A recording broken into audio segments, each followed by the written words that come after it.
About 60 miles north of Columbus, Ohio, on 330 acres. This is Mid-Ohio. Looking forward to racing the trucks here for the very first time. Let's get that command of fire engines. Race fans, it's time for the most famous words in all of sports. Here to give the command, please welcome once again, Corey Karch from O'Reilly Auto Parts. Drivers, start your engines. Thank you, Corey.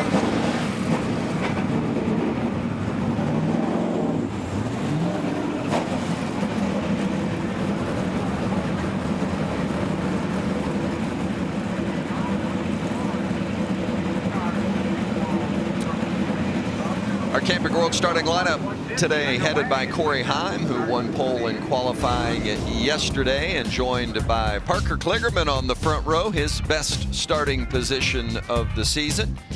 Row 2, Carson Hocevar and John Hunter Nemechek. John Hunter's dad, Joe, one of his spotters today, and a former road course winner is John Hunter. Matt Crafton on the playoff bubble heading into this race. And Matt DiBenedetto starting alongside in row 3. Why don't we see if we can talk to Matt?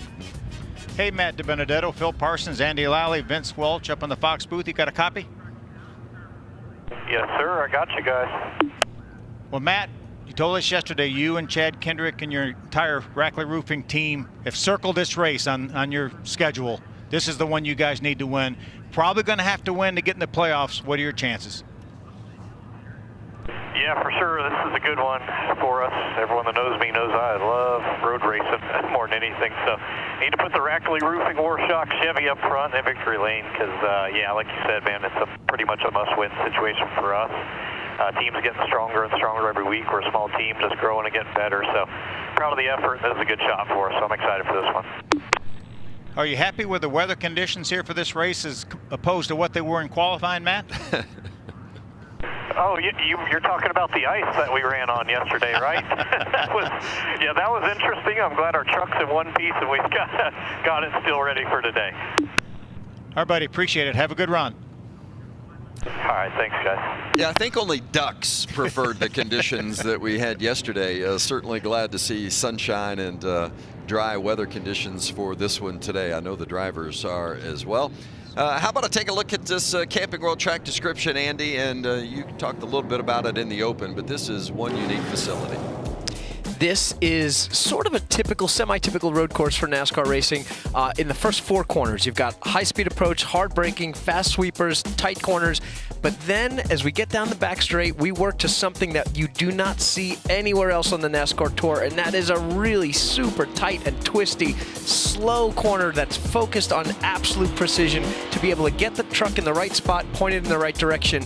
And yesterday, Phil, we saw some crazy action here. This is the S's right here. This is 4 of the cars that are in the top 5 all getting involved in an accident, and it didn't stop there. We go on around the racetrack to the carousel, which is turn number 12. That's John Hunter Nemechek, that white car, getting turned around by Sammy Smith. John Hunter had dominated that race till it dried out towards the end of the race. He gets taken out 2 corners from the end of the race. Yeah, that was in the ARCA race yesterday, won by Taylor Gray, who is in this truck race here today. Vince, let's take a look at our race analysis. You see this race is 151 miles, 67 laps on this, about a 2.25 mile road course. You see the stages. We talked about them being short, 20 laps. The final stage, 20 laps. It will be interesting here. It's going to be business has to pick up really quick here. Go downstairs, check in with our pit reporters, Josh Sims and Jamie Howe. We'll begin with Jamie. Well, Vince, while the weather dictated a lot of what happened in qualifying, one driver that was able to make the most of it is our pole sitter, Corey Heim. Now, he does bring some Mid-Ohio experience. He did the ARCA race here last year, but he said a lot of his effort in the offseason, in the early part of this season, was really honing in on his road racing skills. Now, he's in the truck that Kyle Busch did take to the victory lane in the last road race at Sonoma, and he says this is just a huge opportunity. It's a privilege to be with this team in this situation. Today, his goal is to lead every single one of the laps and make the most of it. Josh? Well, Jamie, 8 crew chief changes this week. The most notable, the 88 team of Matt Crafton with Jeff Hensley out and Bud Hafley now in. Now, when I spoke with Matt Crafton earlier. He said they tried to make things work with Hensley, but it just didn't click the way they wanted. So they wanted to make a change before things were too late. When I spoke with Bud, he said his goal is to point this thing in the right direction, make sure Crafton gets in the playoffs, and the most important thing he said is get that smile back on Matt Crafton's face, Jamie. Part-time racer Parker Kligerman, he calls the race today nothing but a huge opportunity for Henderson Motorsports. They qualified on the front row in the rain, but he said that the truck was actually better in the dry. He led most of that dry practice session, and with pit strategy being taken out of the equation today, he thinks that the driver can make the difference, and that's a role he plans on exploiting. He calls it the tide ride, and he said it's ready to roll, Josh.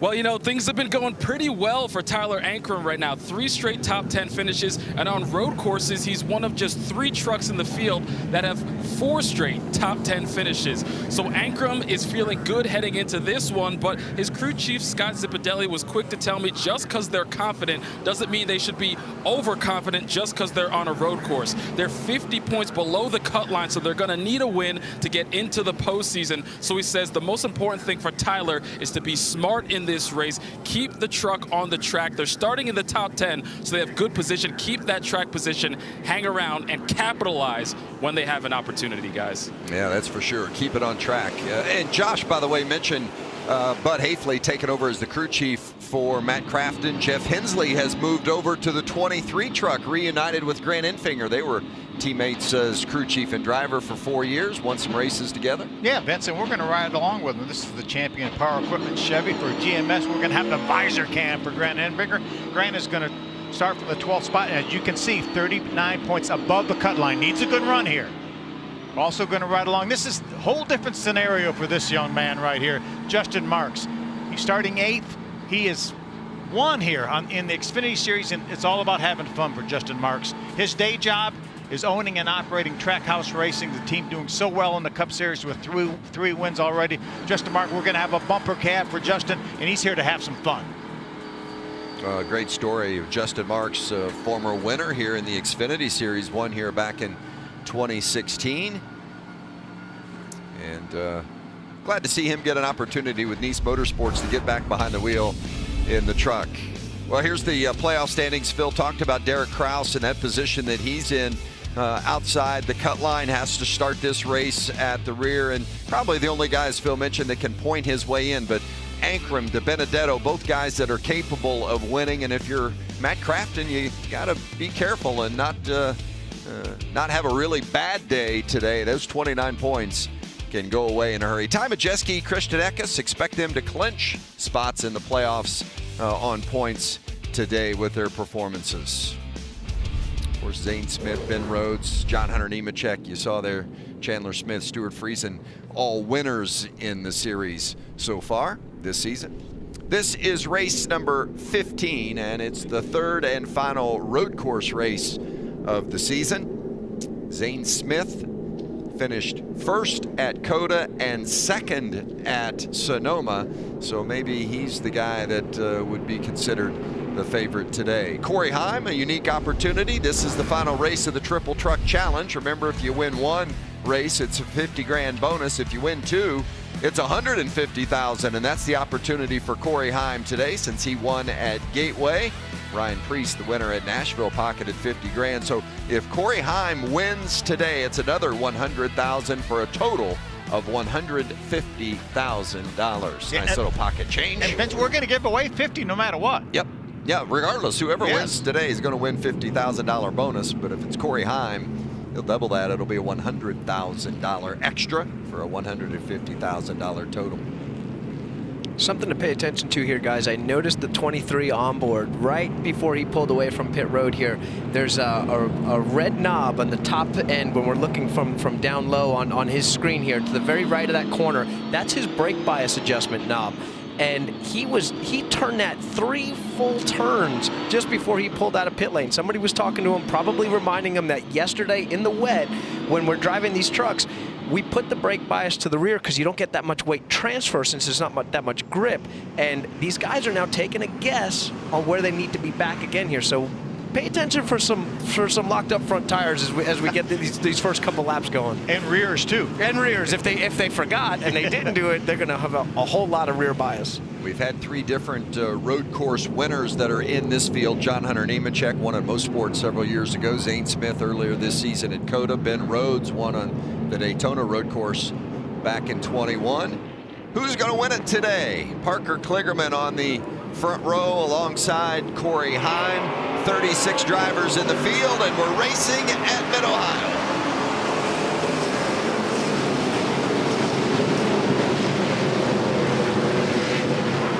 Heim jumps out to the lead. Hocevar slips into that 3rd spot behind Kligerman. John Hunter Nemechek jumps to the outside of that Ford truck of Hocevar. Sorting themselves through the keyholes. Such a tight spot on this circuit. Getting through cleanly. Fastest part of the racetrack here on the backstretch. About 160 miles an hour plus as Kligerman looks to the inside of Corey Heim. Takes a peek. Heim shuts the door for now. Kligerman runs a part-time schedule. Always a competitive ride, though, in that 75. Chris Carrier and company put this Henderson group together, and they bring a good truck to the track every time, even though it's a part-time schedule. And a lot of folks thought maybe this would be the race that Kligerman gets back to victory lane. Yeah, 4 top 10s and 7 starts this year for Kligerman. Long way to go, but he looks sporty early from that front row starting spot. I don't want to jinx it, but amazingly clean through the tight twisty section here. Even turn 1, 2 wide, 3 wide through the keyhole, back through Thunder Valley here. Really good job by these guys who got a bunch of interrupted practice sessions in the dry. Really didn't have a lot of guys that strung a lot of laps together. Good look at Dylan Lupton in that 7 truck for Spire Motorsports. Bono Mannion, the crew chief there, puts that truck together. And Lupton has some truck series experience, but this is his first start this season. Great view out of the back of Justin Marks on board. They would beat him down into turn number 2, out down into the keyhole here. And that's Zane Smith in the 38, regular season points leader. 3 wins this season. Trying to fight his way up from the 13th starting position. Has the inside position on Justin Marks. What kind of a learning curve is it, Andy, for Justin Marks, who doesn't do a lot of racing these days anyway? Obviously a co-owner at Trackhouse on the Cup side, but he's an accomplished racer, but doesn't get a lot of reps. He just did the SRX series recently. He jumps back into stuff pretty quick, so I think he's sharp enough to keep it going and get it quick. But Jamie's got a little bit of information for us down in pit lane. But what he's also sharp enough to do is ask for help when he needs it. And he knew that with this race being dry today, he was going to need the help. He actually reached out to Ross Chastain, who drove this truck at Sonoma just a few weeks ago, and just asked, like, what balance is it like? Like, how can I get the most out of it? So they were able to have a pretty good conversation. Justin knew he was going to fall back at the start of this race. He knew that they didn't have the right setup on it just yet, but he also knows what kind of team is around him with Nice Motorsports, and they are going to be able to pick it through and hopefully make the right changes at the stage breaks and be able to move back up towards the end of the race. Yeah, veteran crew chief Wally Rogers helping out there as well with Justin. Good stuff, Jamie. Back at the front with Corey Heim and Parker Kligerman. Kligerman still all over that back bumper of the 51 of Heim. That's a pretty decent statement by both of these two to be able to pull away from John Hunter like this and really start to separate themselves from the field here. Parker trying to outbrake Corey Heim, getting down in turn number 4, not able to do it that time. That's a tricky spot. It's easy for the guy that's on the outside to hold that outside because he's got the inside of the next corner. So it's not like he wants to give it up and cut in line. He wants to hang there as much as possible to keep Parker and influence Parker to maybe jump that curb and have to hold that brake, trail it in a little further so he can keep around the outside where there's actually decent grip there, and then Parker on the entry to turn 5 there. You know, it wasn't that long ago that Parker Kligerman was the young guy coming up into NASCAR, remember? And remember being there the day he scored his first Xfinity pole, driving the Penske car, the Kansas. 22 car. Was it Kansas? It was Kansas, yeah. And Parker has shown his talent every time he gets in. I'm frankly surprised he's not full-time with the wheel in his hand. He certainly deserves the opportunity. Absolutely has the talent. I raced against him in his first ever stock car road course race at the New Jersey Motorsports Park. A little contact. Yeah, look at this. He's getting feisty. We're only a few laps in here, and I think he wants by. He's obviously, if he's hanging with the 51 this much, he's obviously got a good truck, probably got a quicker truck. This is where Mid-Ohio, maybe he's learned from that last one where he wants to box out the 51 now on the bottom, can hold that outside in perfect position now to take that lead and roll into turn 5. Yeah, well done. Parker Kligerman to the front, passing Corey Heim for the lead. Early laps here at Mid-Ohio. This is probably one of the best trucks we've actually seen, Parker, so far this season. In the first 2 road courses, the truck was okay. He ran consistent, but now, straight away, drop of the green flag, he's going to the front. I was talking to Chris Carey, a crew chief on this 75 truck for Parker Kligerman, and I said, now you guys you run a limited schedule. What are you doing going into these road courses? Out to Sonoma, coming here, said we're going for wins. That's why we're going. And Parker's got that talent, and obviously they've learned through these first 2 road course races what this truck needs. I mean, Dakota to Sonoma to Mid-Ohio, 3 very, very different racetracks, but you can get a baseline of a setup that 1, the driver likes, and 2, the truck likes, and not only how it can, you learn how it can be quick on the short runs and then on the long runs, and just perfect that over the year. Jamie down on the 75. And Parker Kligerman now being told by Chris Carrier that he is pulling away out on the racetrack. He said clean sailing ahead. But talk about the truck a little bit. This was actually a backup truck for Cole Custer back when he used to run in the truck series. So this truck didn't have a whole lot of track time. But once Chris Carrier got a hand on it, he's been able to really dial in on their road course setup. And just like you guys said, they're going after wins. So they put a lot of focus into this. They've had it circled on the calendar. This is the biggest opportunity for them. They've got a lot of guests out here this weekend. And Parker told me right before he put his helmet on, he said, I'm excited. It's not every day you get to wake up and you're excited to go to work, he said, but I can't wait for this race to get started. And look what he's already done with it. Yeah, great point. And this is a very small team, but all the right people in the right positions getting the job done. Truck Series racing at Mid-Ohio on FS1.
Welcome back. Camping World Truck Series racing from Mid-Ohio, presented by Blue Emu.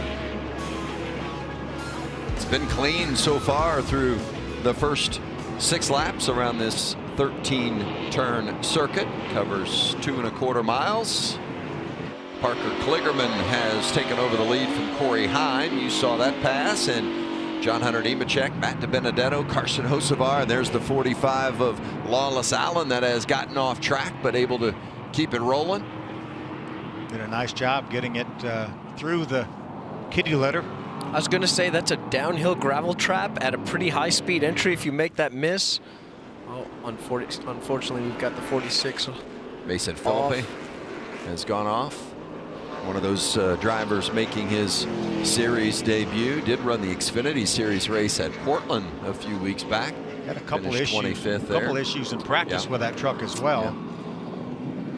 Maybe he's far enough off the racetrack that it won't necessitate a caution. They can go get him at the stage break.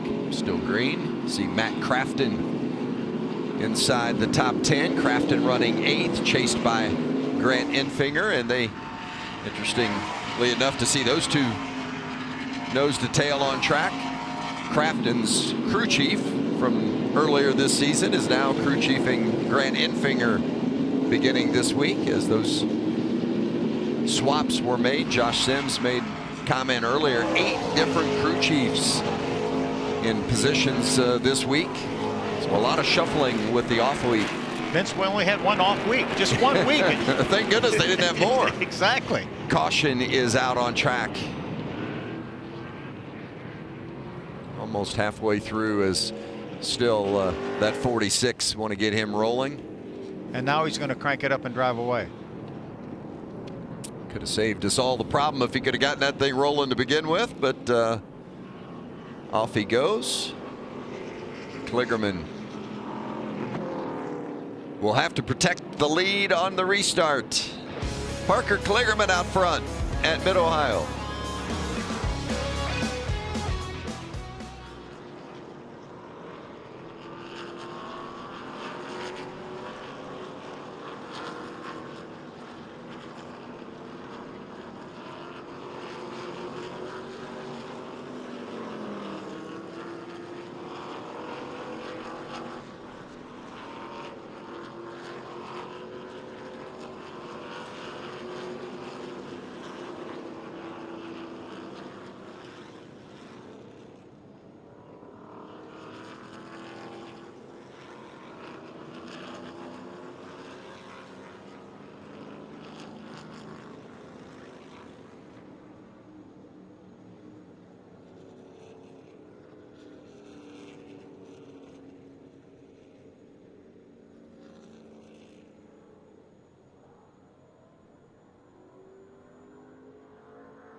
Today on Fox, bitter foes collide for MLS Rivalry Week. It's the Seattle Sounders and the Portland Timbers in a Western Conference battle. Today, 4:30 Eastern, 1:30 Pacific on Fox. Under caution here at Mid-Ohio, and modified pit stops this week. And you see pit stops at the stage breaks unless you have a problem. So you can only fill your gas tank and change tires at the end of the stages. Those are the modified pit stops. Obviously, the 17 here of Taylor Gray has an issue. They got to come in and raise the hood, but they can't put tires on it. They can't put gas in it during this stop. They can only do that at the end of stages. Remember, Taylor won the ARCA race yesterday, as well as the crew chief Chad Johnston has won the last 2 Truck Series races with Todd Gilliland at Knoxville and with Ryan Preece at Nashville. So, and Taylor was running up in the top 10 early in the race. Jamie. Well, just before this caution came out, I was listening to Corey Heim on the radio, and he very animately was telling his team they just shut off. I was going down the straightaway, the car shut off. He said, Marty, I don't know, is this the same ECU that we had in the truck back in Kansas when they had this issue? And Marty said it's not the same ECU. He said, but listen, bud, you have to calm down. You've got to calm down. The caution's coming out. Take a deep breath. We're going to figure this out. We've got a lot of racing left. But Andy, you've been in these situations before. There's a little bit of an unknown. Your crew chief's telling you you've got to calm down. How do you manage that? Oh boy, it's tough. You sort of grit your teeth in there, and you've got to immediately start thinking big picture. You've got to immediately understand that your crew and your team, everybody that's working with you, is on your side. And you might be frustrated about an issue, a situation, a miss. You might be having questions that they can't quite answer right now, but they definitely want to help. And you just got to know we're all rowing in the same direction. We're all pulling for you, and you just got to kind of head down and do your job. Just 7 starts for Corey Heim this season. Just turned 20 on Tuesday, 20 years old. And you see those 2 wins, Atlanta and Gateway. Been a little bit inconsistent. He's run better than some of those results would indicate, but there's no question that that 51 team headed up by crew chief Marty Lindley has got things tuned up. And I would imagine that the 51, before it's all said and done, unless there is some sort of mechanical issue that continues to plague them, is going to be one you're going to have to beat later today. And he will be in this truck for the rest of the year. Yep. Let's keep an eye on the 4 here. At the end of that session, as we're coming to green here, the 4 was just starting to close in a little bit on that 51. Kligerman and Heim up front with the 4 of Nemechek and the 25 of DiBenedetto in row 2 on this restart.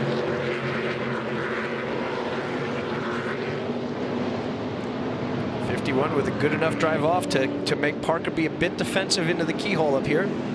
Going to try to run that outside. It's not impossible, but there's not that much grip out there. If he can stay a fender and keep Parker pinched down coming off, he'll be able to do that, but obviously not on this run.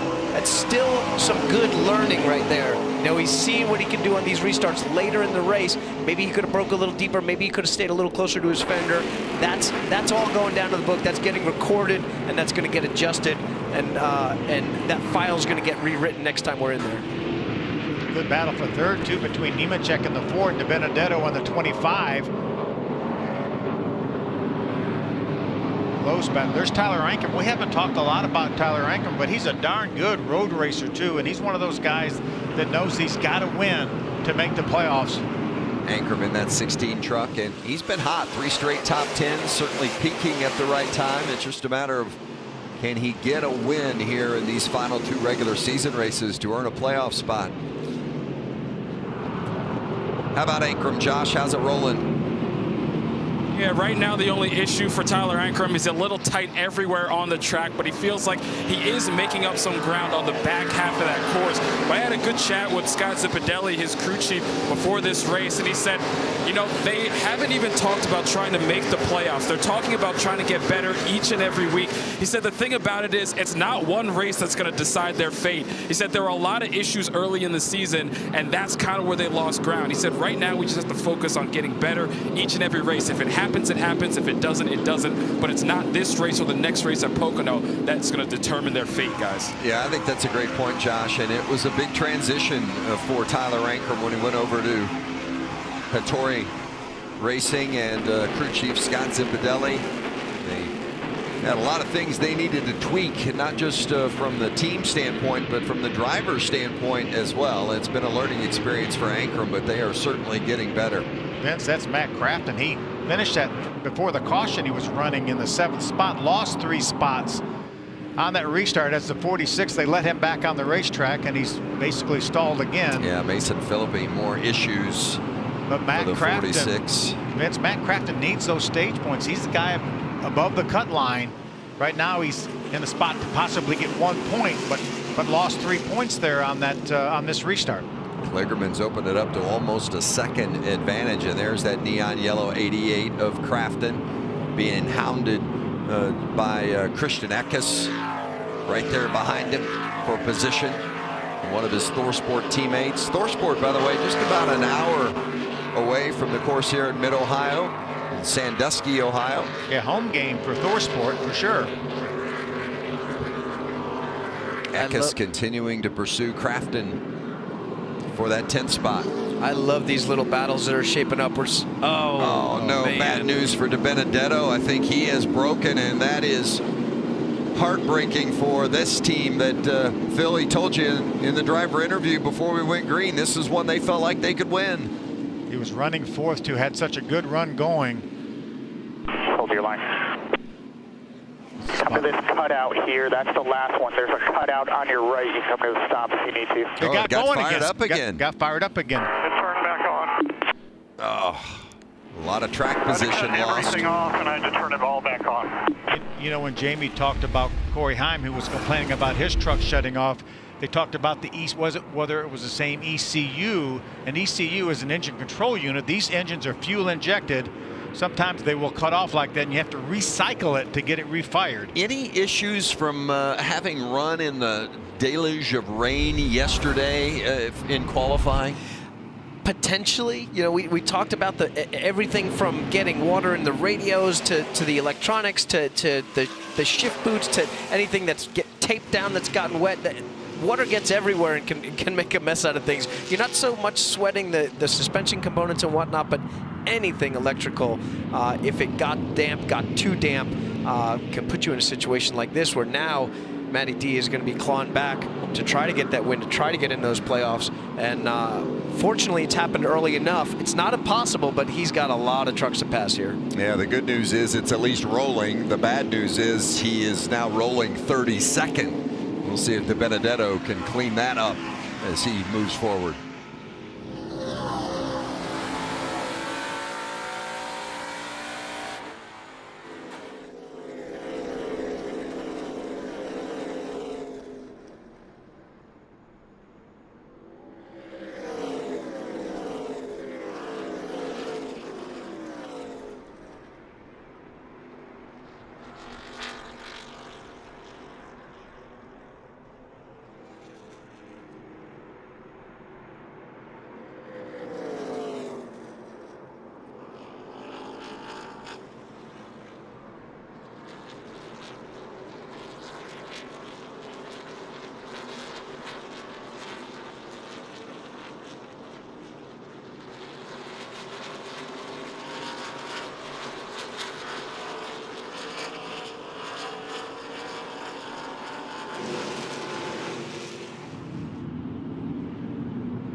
Welcome back. The O'Reilly Auto Parts 150 at Mid-Ohio.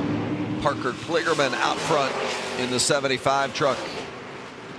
He is starting to gap Corey Haim. Haim started on pole and led some early laps, and then eventually Kligerman got around him and has really opened it up to nearly 2 seconds now. An advantage as we start to creep our way toward the end of this first stage.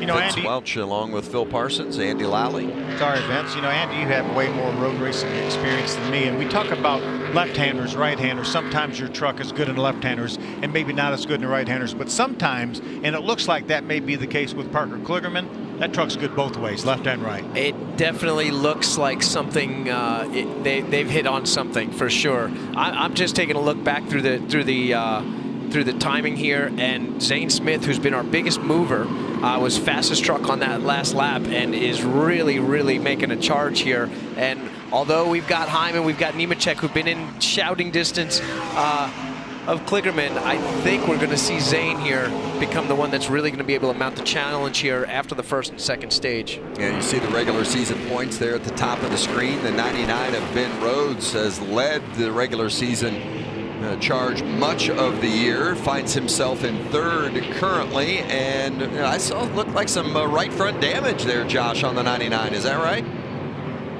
We got some issues for the 99. Ben Rhodes just came over the radio and said the motor is dying on me. The motor is going down as he has lost some spots. It seems like he's still able to keep going right now, but some concern for the 99, not just the damage, but the motor. Let's take a look at Rhodes here with the 7 of Dylan Lupton. Yeah, I think Ben lost 3 or 4 spots, a little bit of contact there from the 7 of Lupton, but he's lost 3 or 4 spots in the last couple laps. Well, if he is indeed having some motor issues, that would explain why he has dropped some positions. Rhodes, a former road course winner, won at Daytona last year, and that's the 66 of Majeski, his teammate, going around him. Right behind there in the 32, Connor Mozak. And Mozak, one of those 5 drivers making their season debut today. Just doesn't look like he's firing on all 8 there, does it? Yeah, he pulled over and he's been passed by 3 trucks on that straightaway alone. So definitely issues for Ben Rhodes. Just 4 laps to go on the stage. We may be able to make some repairs to Ben Rhodes' truck, but in trouble right now. Well, it's been a tough stretch for Rhodes. We just finished up a stretch of 8 races in 8 weeks, and he only had 1 finish inside the top 10 in that entire stretch. His road crew, the same as his shop crew. So when they run 8 straight weeks, I mean, that is a grueling stretch for that group at ThorSport. And such a hot start to the season, too. Trouble for Trey Burke. This is the 20 truck for Tyler Young. Trey was making his debut here, running around the 20th spot when he had trouble, but if he can't get moving there, that's going to necessitate a caution. Yeah, we saw during the commercial break he had gotten over off track into the gravel. And here's another look at that. You saw it during the side-by-side. Was able to drive out of that, but is now having another issue. Left front brake, just 17 years old from Texas. Left front brake was locked up as he slid off the racetrack. Yeah, and that kind of gives you a little awareness that it was probably just in too deep.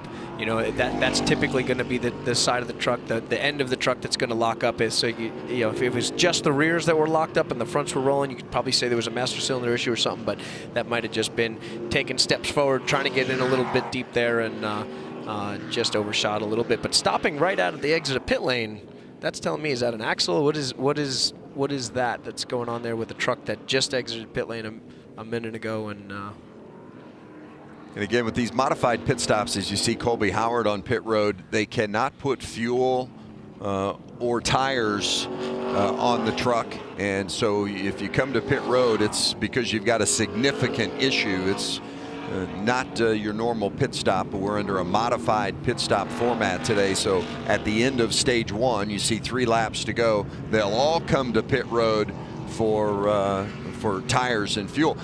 By the way, the modified pit stop, I think, plays into the hand of Parker Kligerman. A very small team, typically not a team that has a lightning quick pit crew over the wall. So these modified stops where you don't lose ground on pit road might play into the hand of the 75 today. Yeah, without a doubt. And one exception to the rule about no tires is if you have a damaged tire, they will allow you to change that tire only. You have to leave it on the hot side of pit wall, and NASCAR officials have to say, okay, yes, that was damaged. You are allowed to change that, but you have to spend a minimum amount of time on pit road. But Chris Carrier told me a while ago, he said, you know, we talk about the fact that I'm the only employee, which is true, but he said, I have some of the best part-time people of anybody in the sport. I have 2 or 3 guys that help us part-time that are former car chiefs in the Cup Series. So he said, I appreciate you talking about us, that we're a small team, but we have really, really good people. Well, and that's made the point earlier about it is a small team, but they got the right people in the right positions. And I think that's a testament to Chris Carrier that those right people want to come and be his teammate. They want to come and work with him in that organization. And that team's not in Charlotte either. That team's up in Abingdon, Virginia. Jamie? We were talking about having a small crew, being a part-time team. Well, Don Henderson, you see him on the screen there. He has on the blue pants. He's actually going to be going over the wall for this pit stop. They're allowed 5 crew members to go over. Today, it's going to be him. You know, he did used to be a crew member back in the 90s when the number 75 was out running, but it's been a long time since he's been over. The job he's tasked with today, though, is going to be the jack man. So he's going to get his money's worth, I guess, out of himself today. I don't know, but it's going to be exciting to watch. Yeah, some of these guys going over the walls under these modified. It's a 3-minute break. I think we could do it. I think in 3 minutes. Hey, don't include me in that. I don't want to work that hard. But hopefully we're going to go back to green here, and so it's going to be a 1-lap shootout to the end of this stage. And remember, the stage points so important for these drivers competing for playoff positions, or guys like Nemechek and Zane Smith fighting for the regular season title. And if you win the regular season championship, 15 bonus points are the reward. You see Crafton right there in 11th, just out of the stage points. Would love to get some stage points. Derek Kraus, the closest guy to him below the cut line, not anywhere near the top 10 right now. So if Crafton could steal a couple positions on this 1-lap shootout and maybe extend that lead a little bit over Derek Kraus. Of course, we're racing today here at Mid-Ohio. The Cup guys will do their thing at Atlanta tomorrow. Looking forward to that, and you can get it all started with race day on FS1 at noon, as you see. Yeah, Justin Marks has vested interest in how things shake out tomorrow. His drivers, Daniel Suarez and Ross Chastain. I think there's a good chance he might be in Atlanta tomorrow. I'm sure He'll be in Atlanta tonight. Yeah. I'm pretty psyched that you could literally see the smile through the face of Justin Marks. Maybe he's looking at the jumbotron instead outside the windshield too much. But let's check out some info on Justin here. 41 years old, out of California. Co-owner, obviously, of Trackhouse Racing. So successful this year with 3 Cup Series wins. 35 Xfinity Series starts, including the 2016 Mid-Ohio winner. I was in that race. I got to watch him. He drove phenomenally. I'm waiting for more of that today. Obviously, 2009 Rolex 24-hour winner. Obviously really good on road courses and has always been an amazing rain racer. This was 2016, that amazing win. Great job by him and the team with Ganassi Racing. Who knew 5 years later he'd be purchasing that team and become a winner as a Cup owner. Yeah, those conditions looked a lot like what we saw yesterday in qualifying. Exactly. Getting ready to take the green for this 1-lap shootout here at the end of stage 1. Kligerman and Corey Heim on the front row, and Nemechek or Zane Smith challenged them for the stage win. It's been Kligerman and Heim out front throughout this first stage. They have led all the laps so far. Can cool heads prevail here for 1 lap? We've kept it clean, pretty clean so far. But this sure dangles that carrot out for those points. I have my doubts, Andy. Final lap of stage 1. Who's going to win the first stage at Mid-Ohio?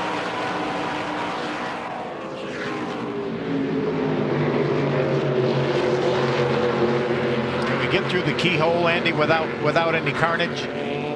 This is it coming up right here. We're gonna ding some fenders in here for sure. I can see we're 2 getting ready for 3 wide, looking on that 4th, 5th row back there. Yeah, Nemechek side by side with Heim trying to get up and challenge for second. Not gonna happen. Friesen made a nice now move. it is 3 wide. That's Friesen, the blue and with the red numbers. Justin Marks in the middle, then Kraft in that bright yellow Toyota. Losing some spots here, looks like. Nemechek challenging for second again with Zane Smith as they have both gotten around Corey Heim. Kligerman out front. Final lap of stage 1. Hocevar going to the outside of turn 5. Heim back to 4th. Zane Smith second. Nemechek 3rd. Grant Enfinger has gotten up into the top 5. Nice move by Grant Enfinger. Started all the way back in the 13th spot, guys. It's so tricky putting power down over Thunder Valley there, the hill that's turn 9. You've got to wait until that truck is pretty well pointed before getting on the gas. 16's lost a couple spots here. Obviously really good on the long run, but maybe his short run speed isn't that good. How about Parker Kligerman? Stage 1 win. His second career stage win.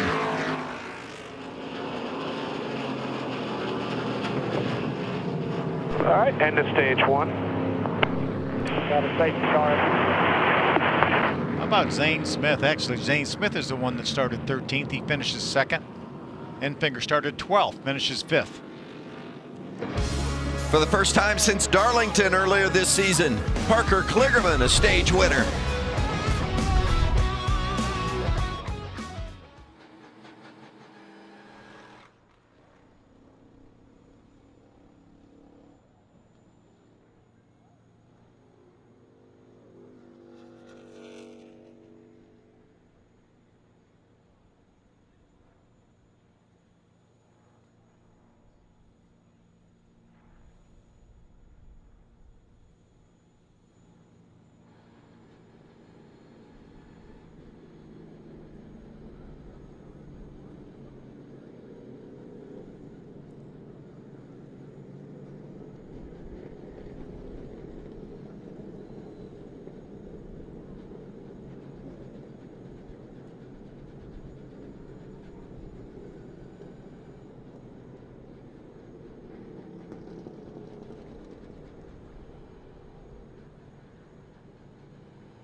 Fishism.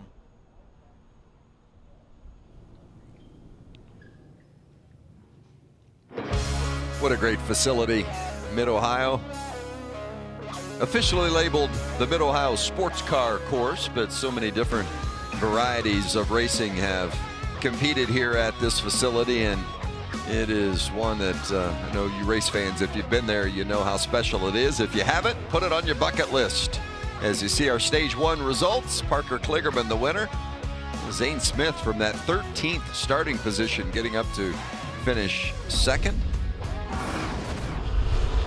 The 41 of Justin Marks and the 52 of Stuart Friesen. Ouch. Remember, the 42 of Carson Hocevar, the 41 of Justin Marks are teammates.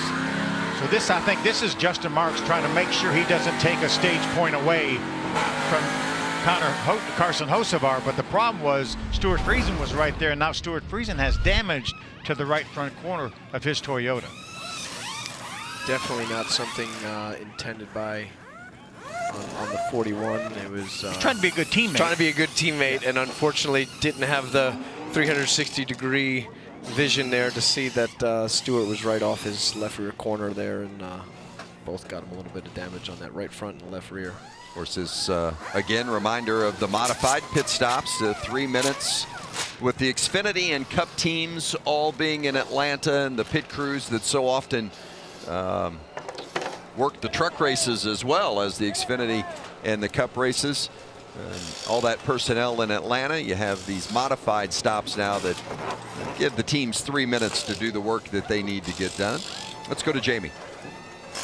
Well, for Parker Kligerman, they certainly didn't need all 3 minutes. The team made quick work of getting a new set of Goodyear tires on there. The fuel's already gone in as well. So just executing a couple of changes right now. At the end of that stint, he said he was looking for a little bit more lateral grip. So they did give him just a little bit of right side cross weight. They took the air pressures down, just minor little adjustments. He said overall he's happy with the truck. There's just a tiny bit of damage there on the left front. An official is giving a finger up to the crew right now, and maybe there might be a lug nut laying on the ground or something, but fist bumps all around. And further up pit lane for John Hunter Nemechek, and they just made a little track bar adjustment. He's pretty happy with the truck also. You know, funny enough, he did the ARCA race yesterday, and he said he wished it was raining. He said that was so much fun. I haven't heard him say on the radio today that he's having fun just yet, but he's certainly being able to move up and make something of it. Josh.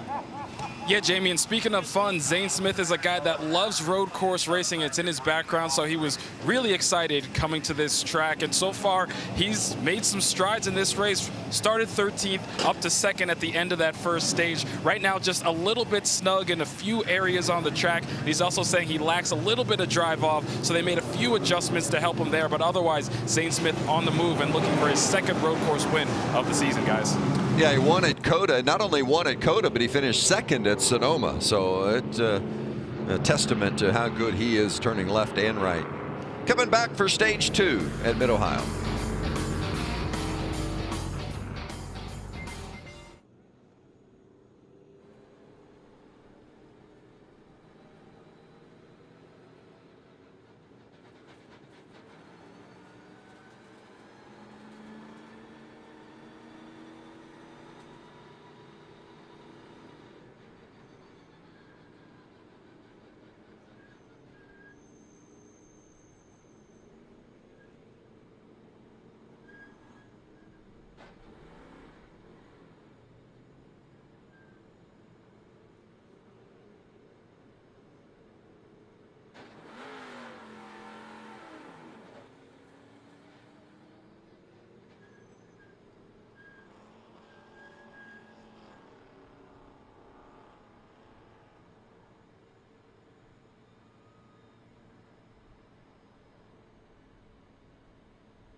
back at Mid-Ohio, getting ready for the green flag to drop to start stage 2 for the Camping World Truck Series. Parker Kligerman, the stage 1 winner, and that's Kligerman on the right side of your screen there, and that's 75 truck. And starting alongside on the front row for this restart will be Zane Smith, our regular season points leader. Might be a little tougher sledding for Parker now with Zane Smith all the way up to second. I have to agree there. I mean, we didn't see anybody make any more spots up, especially in the tougher end of the grid, than Zane here. Now they've had a chance to work on it, even get it better. These 4 top trucks here have tuned on it to get even faster, and I still think we're going to see the 38 make the first real challenge to Parker today. Yeah, Kligerman says not yet, though. He goes to the point, and Zane Smith pulls up alongside as they now get down to the keyhole.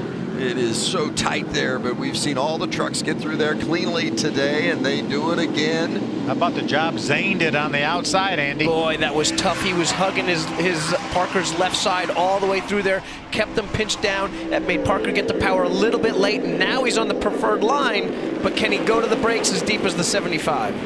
Kligerman, 31 years old, from Connecticut, veteran racer, and very accomplished on the road courses through the various series, has racked up 20 wins, a lot of those in the different sports car circuits.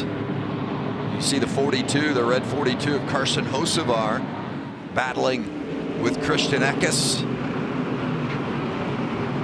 See the 52 of Stuart Friesen, the Hellmark Toyota right behind Carson Hocevar.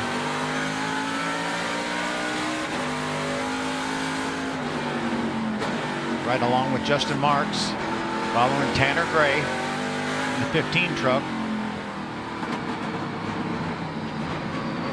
Listen how long they're off the throttle there in that really tight carousel corner, and they got to be patient, wait to get the right front to the very bottom and the end of that curve before they pick up that throttle to try to stay flat coming on the front straightaway. How about Friesen making the move on Hocevar? Even with that damage from the contact with Justin Marks. Good job by the 42 there to hold the outside of 1. That is not an easy spot to hold there. That is also not easy to trust the guy on the inside of you not to just shove you off in the dirt there, rip your splitter off, and end your day very early. Most of our fans will recognize the paint scheme quite a bit different this week, and that's in honor of Bob Cowan, a long-time competitor in ARCA and Camping World Truck Series, and also the Xfinity Series as well, from right here in this central Ohio area. In fact, the trucking company that he founded is about 20 minutes from here, and Bob passed away last year. There's a picture of him there with Cody Efaw, the director of racing for Nice Motorsports, and Bob Cowan's teams and cars always sported that red 42 scheme, and they dressed up Carson Hocevar's truck this week in honor of Bob Cowan, since they're right here at Mid-Ohio, where so many of Cowan's vehicles competed throughout the years. Great tribute. And Carson's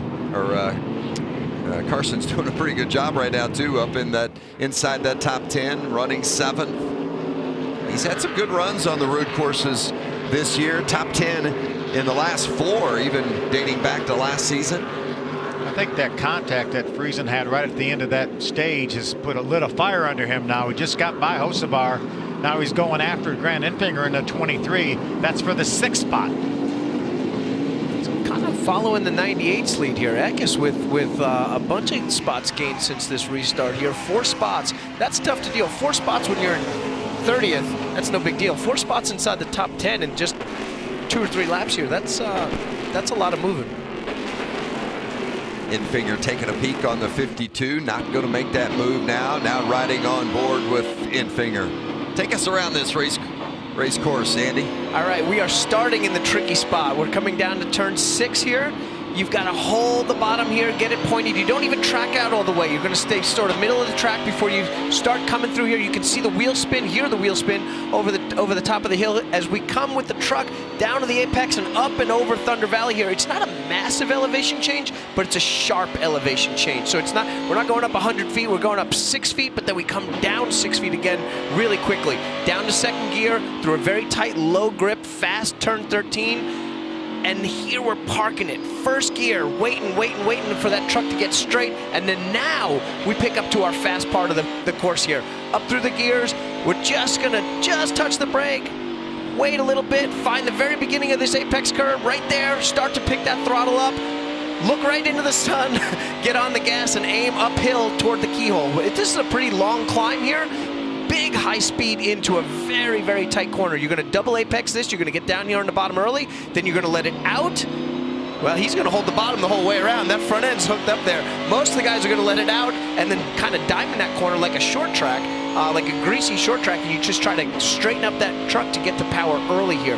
Fastest part of the course right here, end of the back straightaway, hardest brake zone, going down through the gears. We saw yesterday, this truck actually broke a gearbox, and it's easy to do. There's a lot of horsepower, a lot of torque going through those boxes, and you try to stay smooth, blip those gears just right, and make this an extremely, I've said this, you guys might be tired of hearing me say this, super precise. It's so tricky on a low grip track to be fast and be consistently precise every single corner. Vince, Andy hollered at us yesterday during the qualifying session for anybody getting near the red and white rumble strips. Now we're on the red and white rumble strips on every corner. All over them. Yeah, a big difference between this course in the wet and this course in the dry.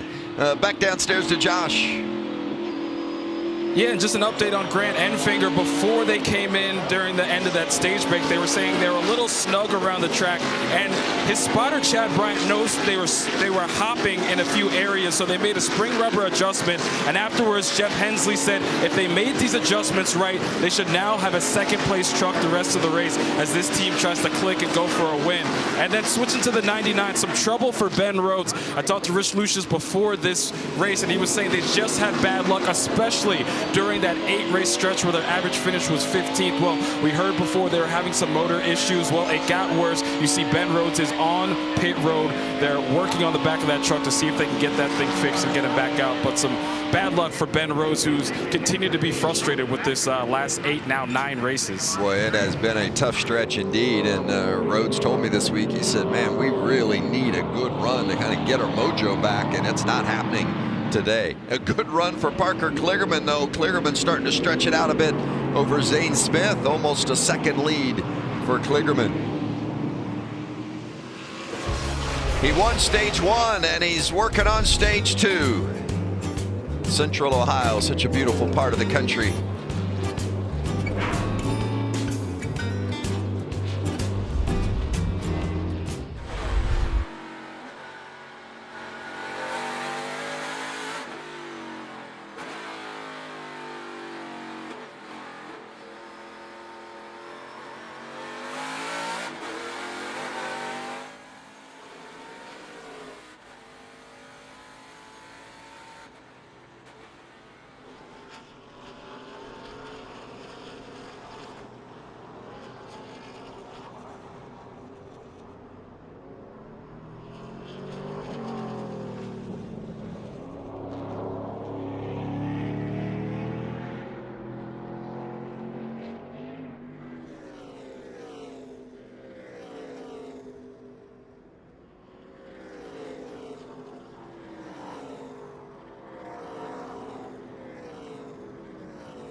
Check it out tonight, Baseball Night in America on Fox. Aaron Judge looks to continue his MVP season as he leads the Yanks against Rafael Devers and the rival Red Sox. Yankees and Red Sox, hard to beat it, right? Giants battle the Padres, your other option. Check your local listings, 7 o'clock on Fox. Vince, did you know the Tigers have won 6 straight? How many have they won all year?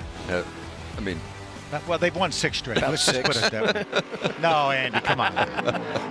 Welcome back. Camping World Truck Series racing from Mid-Ohio, brought to you by Blue Emu. Parker Kligerman, Stage 1 winner, continues to lead Zane Smith. Smith's cut into that deficit, though, by about 3/10. It was around 8/10, a little more than 8/10 earlier. He's there right now, yes, Vince. He is right there. He has closed it up as we reach very near the halfway point in Stage 2. Matt DiBenedetto back on the move. Remember, he had some mechanical issues, went all the way to the back, and now has run himself all the way back up to mid-pack. DiBenedetto up to 17th in that 25. He passed Derek Kraus, the 19, as well as Chandler Smith. 2 good trucks. Passed both of them in the last lap or 2. You mentioned Derek Kraus in that 19. He's that first truck below the playoff cut line. 33 points trailing Matt Crafton. And Chandler Smith is there as well. I haven't talked about Smith today. What kind of issues are they having, Jamie? Well, it really started off with the issues that they had in qualifying, where Chandler said, you know, admittedly, I learned that I am terrible in the rain. And terrible, he emphasized. He said he even talked to his team this morning about the possibility of, in the offseason, going over to Europe for a few weeks and just running as many road courses as he can. It doesn't matter what kind of car or truck or automobile it's in. He just needs some more experience, and it's hard to get over here during the racing season. So that's one of his plans for the offseason, but he said it's about minimizing the damage for today, and he said he has to be more aggressive than normal. There's only 2 races to go, and he wants to win the regular season's points championship. He wants to win the race. He thought that they may have the opportunity to do that, but it's just not coming to fruition just yet. A little further up is the number 52 of Stuart Friesen. You said having been hit right before that, making that pit stop might have lit a fire under him, but he said before the race, really what lit the fire was their terrible performance back in Sonoma. They finished 31st, but he said it wasn't all bad because they did learn a few things about road racing and how they need to get this truck set up. He was much happier with it in practice yesterday, and even before he came to pit lane, other than having to fix that damage on the front of the truck from the contact, he said he really has nothing to complain about. He's really happy with the truck, and he's happy with the teamwork that went into getting it this way. Vince, that truck right there is obviously not the same truck that he ran at Sonoma, because he crashed that truck pretty hard right on the front straightaway. That's actually the truck that our buddy Todd Bodine ran out at Sonoma just a few weeks ago. Friesen tweeted out earlier this weekend about Billy Hess passing away, a long-time member of the NASCAR community and the racing community. And when Stuart Friesen first got into the Camping World Truck Series, they worked out of Billy Hess's shop, and Hess has passed away, and I know touched a lot of lives in the NASCAR and the racing community in general. Yeah, he was a great car builder, built a lot of cars and trucks over the years for sure. On board with Infinger, and it's interesting talking about Infinger and making that truck better. We'll see if he can move up from the 7th spot, trying to protect his position in the playoff standings. Came into this race 9th in the standings. There's Jack Wood, the 24 truck. ChevyLiners.com, the sponsor on that GMS truck. Just outside the top 20. Lane Perkins in the 9. Austin Wayne Self. Back after having a little one. Yeah, his eyes are probably a little heavy because he hasn't been getting much sleep lately. He and his wife Jennifer welcomed daughter Zeppelin into the Self family. So congratulations to them on the recent addition. One of the things I love about this series, no matter where we look in the pack, I mean, this is for 21st, 2nd, 3rd, 4th, 5th. And we've still got a battle, still nose to tail, still guys that are leaning on each other because they care about every single point that we're coming to. A lot of these guys don't have a lot of time, maybe some of them no time ever at Mid-Ohio. So not only are they getting to learn to do battle here, but they're still learning this racetrack. They're still picking up the subtleties of where they need to be. Man, side by side through these sections, this is almost inevitable contact here. And And that's the spot you highlighted at the beginning of the race, right? About where we often see calamity. And right in the middle of that is our first-time truck starter, Connor Mozak, doing a really good job today. In the 32 truck. He actually got in front of both Derek Kraus and Chandler Smith. Yeah, and that's where the local track knowledge is going to do you really well here. He just set the track record like a week ago in a TA2 car here. So a lot of that will transfer to the truck, and it's going to be a different seat of the pants feel, and you're going to have different gears and slightly different braking points. But again, he knows where he needs to place that truck. Whether it's a truck, whether it's an Indy car, whether it's a Trans Am car, whether it's a WeatherTech Championship GTD car, it doesn't matter. You put that car or truck in the same exact spot almost all the way around this facility. You know, one thing I've said over the years, Andy, when we talk about people like Juan Pablo Montoya, Marcus Ambrose, two of the best road racers we ever had in NASCAR, but what made them so good was them being able to run these cars all the time. They knew the cars, and then when you take that knowledge and put it with their road racing knowledge, then they were dangerous. Absolutely lethal behind the wheel when you guys got either one of those two hooked up and ready to go here. 9 to go in stage 2. Camping World Truck Series at Mid-Ohio.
Back at Mid-Ohio, you've been watching in the side-by-side coverage. Zane Smith continue to challenge Parker Kligerman for the lead.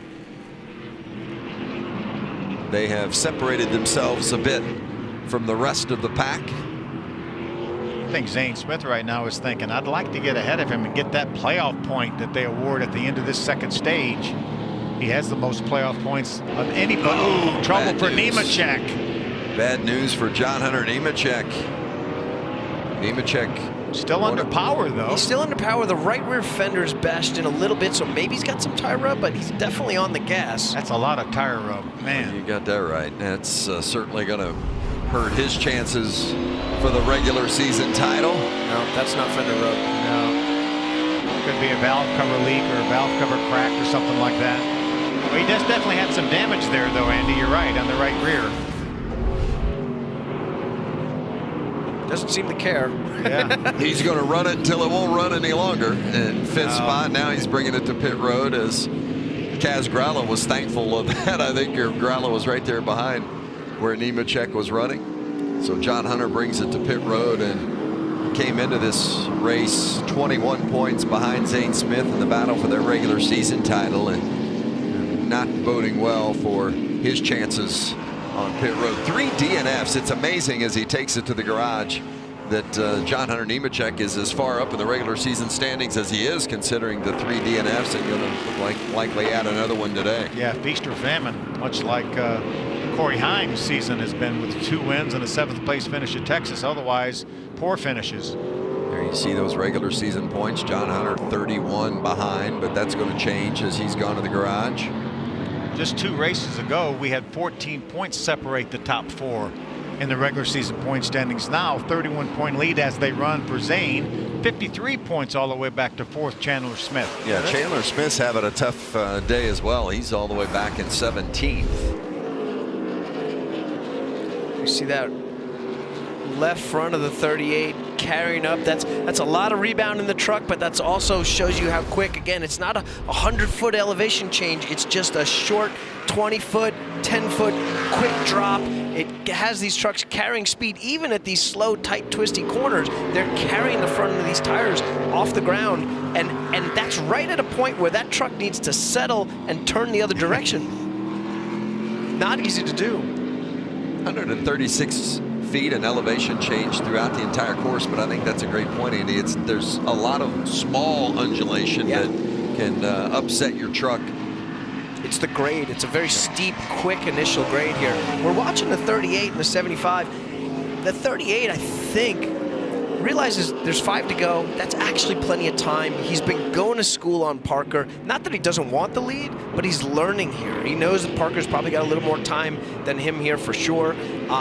Getting to do a lot. He knows he's confident with his road course driving, and he's sort of trying to just pick up the tips and tricks here. If you were to just press with a quicker truck, let's say your tires were really good straight out of the gate, and you just blow by Parker lap 1, whether he could do that or not, it's almost better for him to sit here and learn and go to school on everything that Parker knows about this place. That way, if he can eventually get to the lead, he can apply that stuff while he's in the lead and actually try to open up that gap. We saw the issues from John Hunter Nemechek. Let's get the latest with Jamie. And John Hunter Nemechek still sitting in the truck, even though it is parked back in the garage. Crew members underneath it, crew members looking in from overboard. And his message to the team was it happened during the upshift. He said he was going into turn 1, went from 2nd to 3rd, and that's when he felt it pop, he felt it blow. As soon as they got the hood up, the team said 3rd gear's blown out of it. So their hope is to salvage something out of this. I'm not sure what's going to come of it, though, guys. He's still sitting in the truck, though, not giving up. Yeah, but his day, for all intents and purposes, is done, even if he could get back out, losing lap after lap here as we have 4 to go in stage 2. Smith taking a look on Kligerman. Zane Smith grew up out in California, running a lot of karts, very extensive karting background, very familiar with this style of racing. Didn't grow up on the ovals or on a dirt track like a lot of the NASCAR guys come up through the ranks or running late models. Instead, it was a karting background for Zane, and I think we're starting to see some of the benefits of that as he runs road courses, as Carson Hocevar moves Stuart Friesen out of the way for position. Friesen was in a great battle with Eckes for the 4th spot. Now he's back fighting the 23 at Binfinger. That's for the 7th position, 6th position. Binfinger's not going to be too happy about that contact from the 42 of Hocevar. A little bit of a late look right there. Wasn't quite alongside and just sort of moved him out of the way there. That's something I'm sure Friesen's putting in the bank for later on, and I'm sure if he can reach him later, he already figures he's got a damaged bumper. Not going to hurt much more. Not going to hurt much more. What are we going to do? Yeah. Zane, very patient right there. Could easily be looking out, taking a look. Just staying in line, seeing what we can learn. Again, not that he doesn't want it. It's just he's a smart championship leader. I mean, he's all but assured that he's going to leave Mid-Ohio, going to the last regular points race of the season as the points leader. No need to take chances. You got to lock those 15 bonus points up. And he's close enough. If he makes any sort of a mistake, then he's there to pounce. Absolutely, absolutely, and he knows that. With a win and a second in the previous road course races, he's got the confidence to do that. Now we're checking out the 0-2. The 15, the 66, this is the bottom of the top 10. Grala's made his way back in after being in for a brief amount early on. Tanner Gray right behind him, that's Majeski in the 66. Another good, kind of all these micro battles all the way around the track here. Three really good road course drivers here. Kaz we've seen run at the sharp end at Coda last year, had an amazing battle. And again here now at Mid-Ohio. I mean, these are hard fought. I mean, you see these guys today, I think after qualifying yesterday, we expected a little more craziness. And sometimes you get that when you get one really crazy session, it sort of calms everybody else down. And yes, obviously the variables of the rain and everything that came with yesterday's qualifying session, you'd expect something crazy, but man, these guys have been really, really solid today. Really, really smart. Nothing crazy. I know we're not in the third stage That's yet. what I was going to say, Andy. We're not in the third stage yet. Phil, you've seen the third stage come, and you've seen these guys. How about the last lap in the ARCA race yesterday? There were more cars pointing the wrong way than the right way. Exactly. 2 to go now. This is the point where maybe Zane starts thinking, is that point worth it? What can I do? What can I push? Can I push another 0.5%? Can I steal this playoff point here? Can I steal the point? Absolutely. And that playoff point, that stage win, really more important for Zane Smith than it is Parker Kligerman. Kligerman's not going to the playoffs. He runs a part-time schedule. But as Zane Smith, if he would win this stage, that's a point he carries with him throughout each round of the playoffs. Remember, track position for the final stage also at stake. Whoever wins this stage will start from the point. In line with you. Protect the left. Start looking inside. Still clear. Final lap. How about this? You and him. Side by side for the lead, Zane Smith and Parker Kligerman. It's going to be hard to outbreak Parker. He's done a good job right here. If he can just hold on to this fender here, this is where he's been going to school on Parker, knows exactly where he's been braking for the last 19 laps. And can he go half a truck deeper? Can he shift just right? Can he get all the way down there? Can it be on the preferred line, which is that outside? Pinch Parker down and hold it through turn 5. Little bit of smoke, little bit of right front lockup here as we crest turn 5. The 38's on the preferred line here. It's not as grippy outside, but the 75. Man, great job. Kligerman not giving it up. Zane Smith finally noses ahead. What a great battle. Wow. What a great job by Zane Smith, as you mentioned, Andy. He went to school for 19 laps. And clean. That is a points leader. That's a championship mindset right there. Parker's got to let it happen as well, but both of those guys ran through the tightest parts of this track side by side, didn't even touch each other. Kligerman wins stage 1. Zane Smith gets stage 2. 7th stage win of the season for Zane Smith. That was impressive. Sure that was was. super patient, super professional. Good battle here inside the top 10. Look at the damage on these trucks. Wow, Majeski and Kaz Grala continuing to exchange paint, and Tanner Gray is right there, has been in it as well. I think Kaz got it. Grala, Majeski getting the last 2 spots in the top 10 for those stage points. Zane Smith showing that future is oh so bright. Runner-up in the championship the last 2 years. This may be his year.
Good crowd on hand.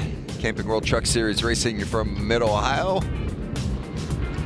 If you've not been here before, strongly encourage you to get it on your calendar. Great spot to visit, and no matter what race is here, it's a highly competitive show. It's one of my favorite race circuits in America.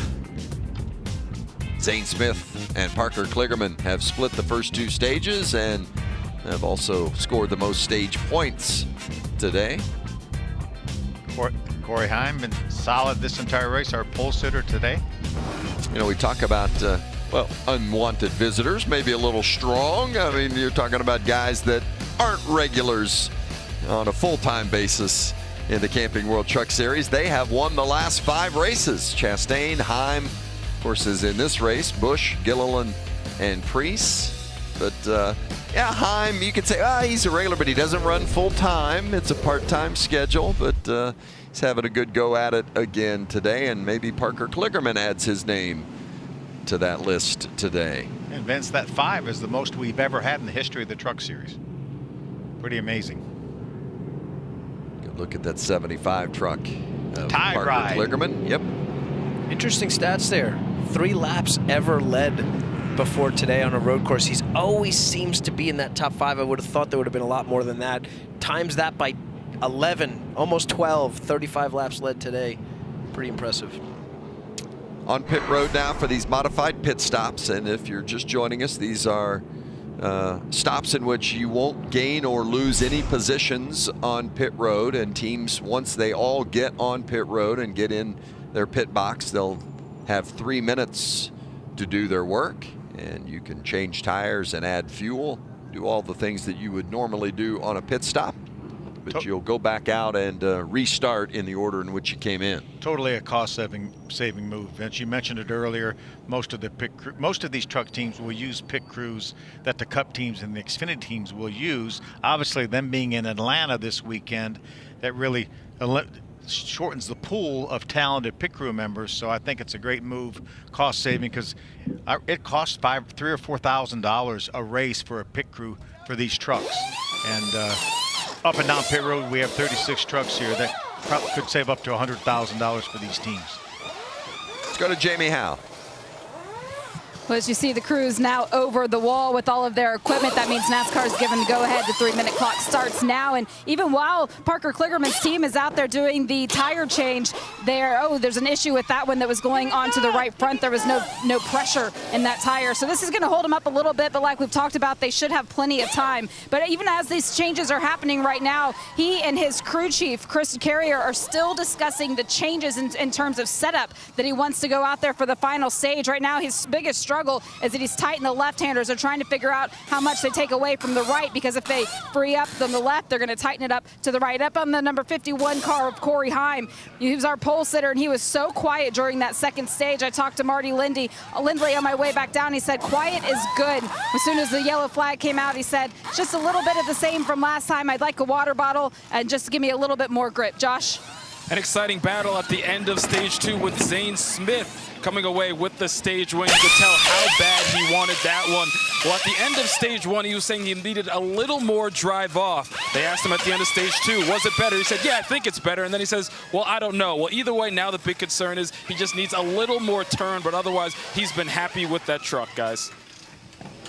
I can imagine so, and when you win the stage and you've had the success you've had on the road courses, you're going to restart on the front row with preferred position for this 3rd and final stage.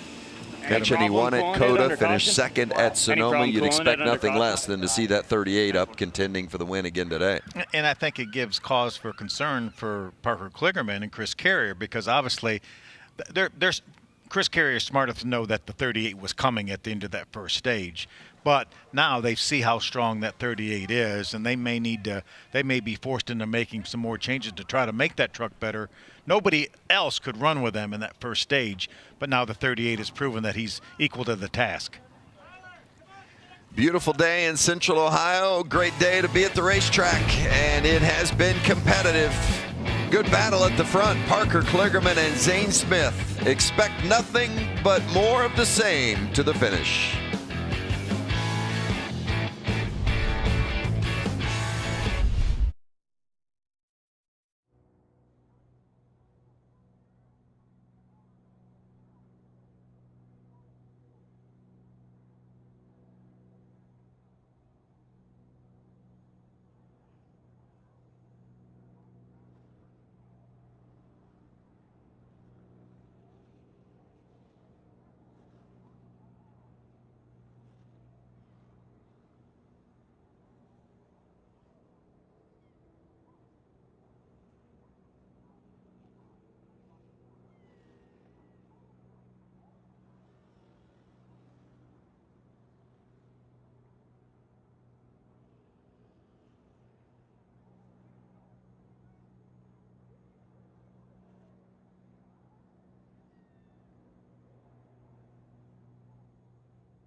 pulled into Nazareth, was feeling about half-past dead.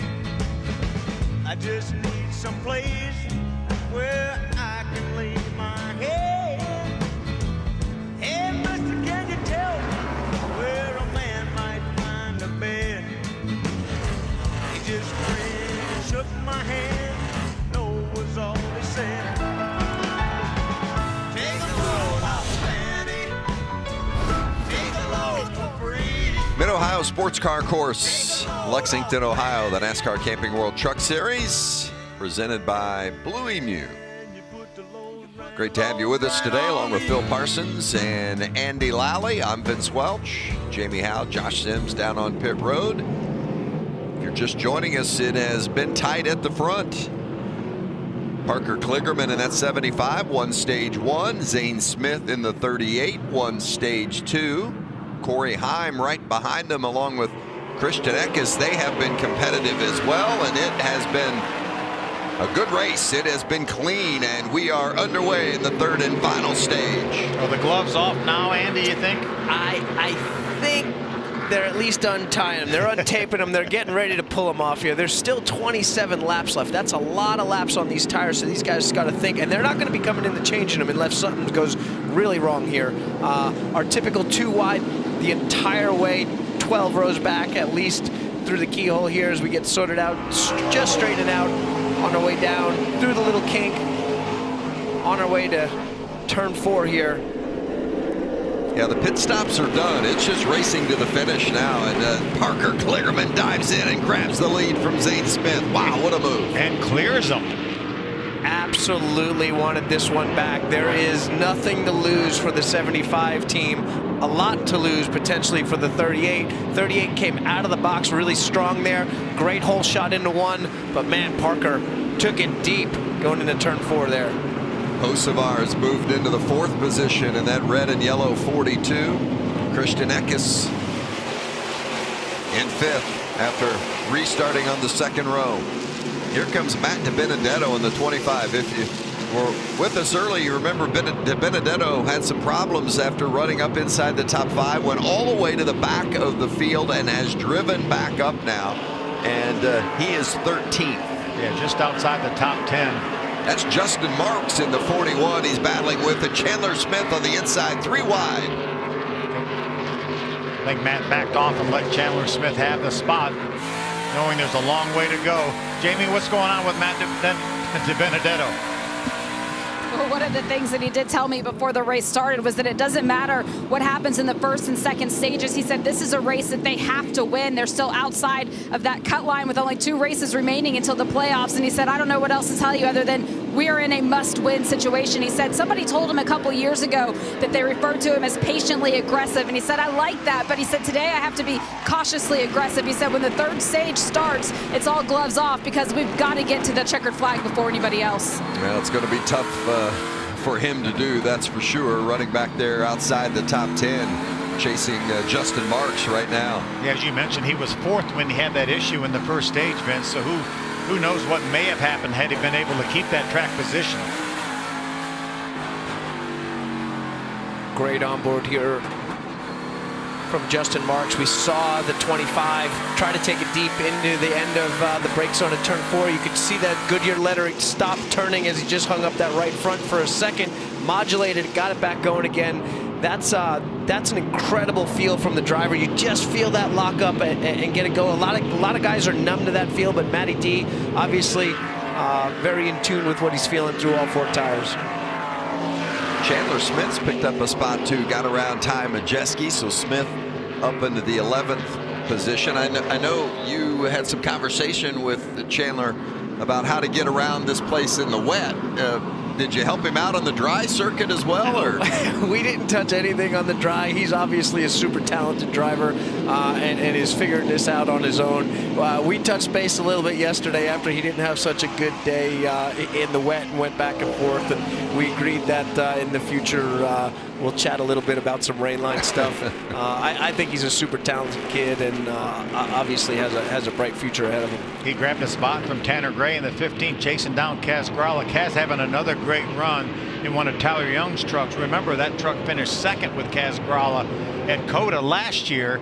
Kaz really does a nice job. Tyler Young's equipment up to the task here as well. Yeah, I think Danny Stockman's got that 18 tuned up a little bit better too. It seems like it's handling well, and Chandler Smith can put it about wherever he wants as he works on Kaz Gralla for another position, and this will get him inside the top 10. I think that's the first time we've seen Chandler Smith up inside the top 10. A little bit of contact there.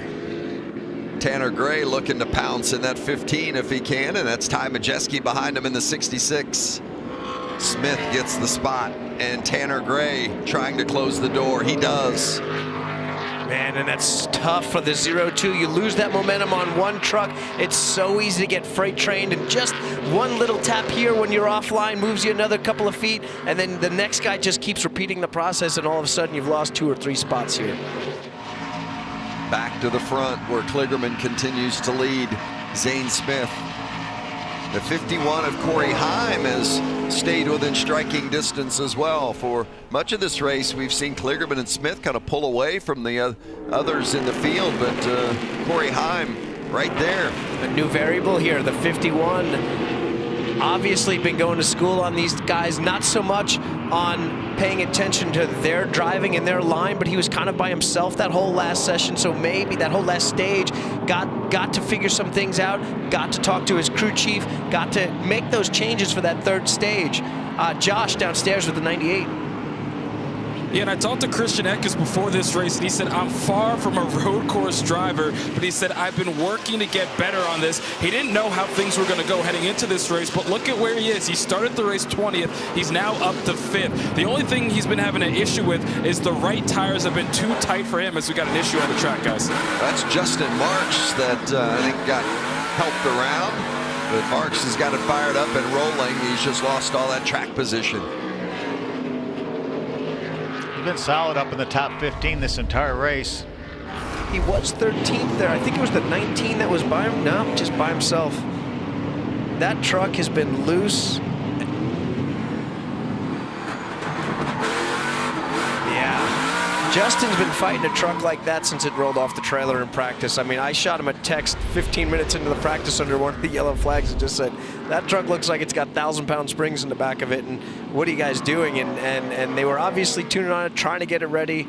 Unfortunately, it's just one of those things where you can't change that much to get it back going again. He was trying. He was running inside bottom of the top 10 for a lot of the day, but today's not that day. And it's all about having fun for Justin Marks here. Obviously, we know his day job is running that Cup team Trackhouse Racing, but you still want to do the best you can. That's once you're a race car driver, you have that competitive fire in you. He wanted to come up here and grab a top 10 finish.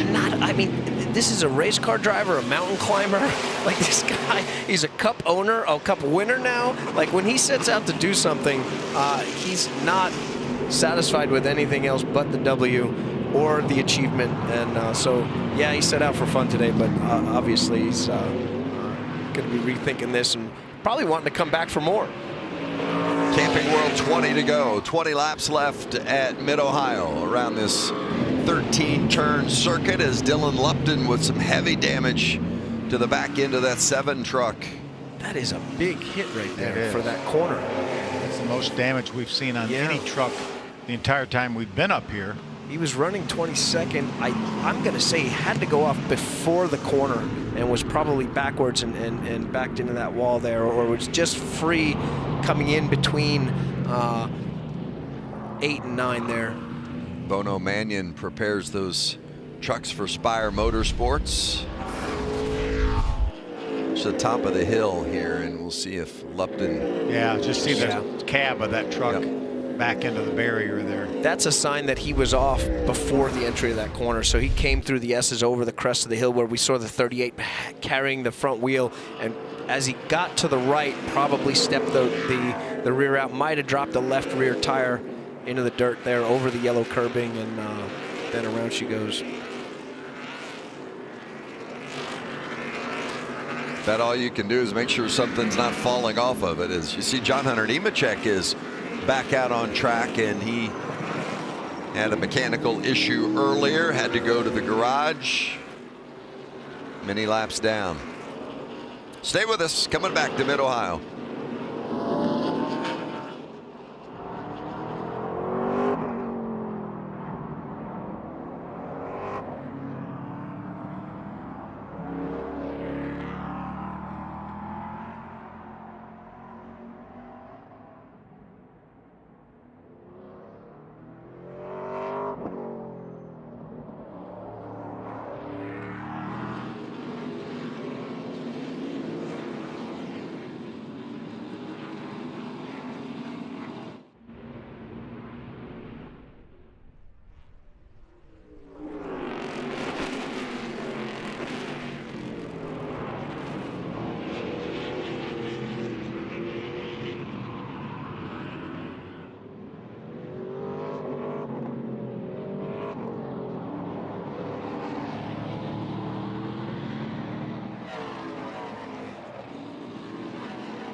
The 16 of Tyler Ankrum with issues. The right front, or the right rear is down as he heads to pit road. Some pretty heavy damage on that right side as well for Ankrum, and that's too bad. He was running up inside the top 10.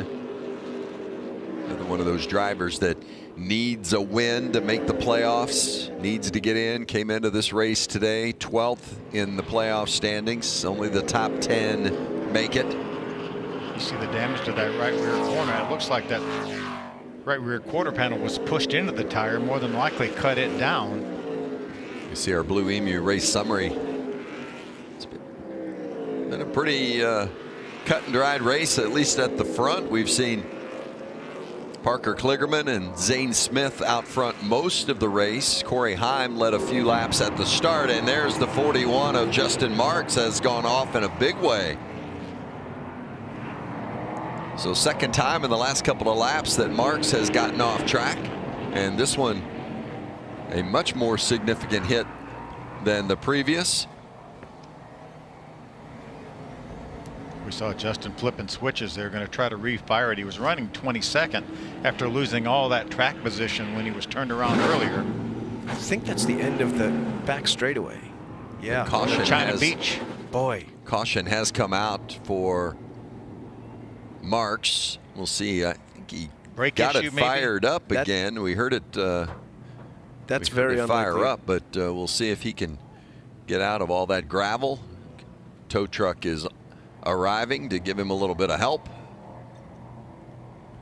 That is very unlikely a driver error right there, to be that deep. If you're 10, 20 feet into it, maybe you spun out, but if he made it all the way to actually impact the tires right there, probably had a master cylinder fail or something go deep on the brakes. Yeah, Justin is attempting to get out of the truck now. We can see him moving around inside there. There he is. Had to see the AMR safety crew is on the scene. Let's see what we can learn from this. Oh, that's Lawless Allen in front of him.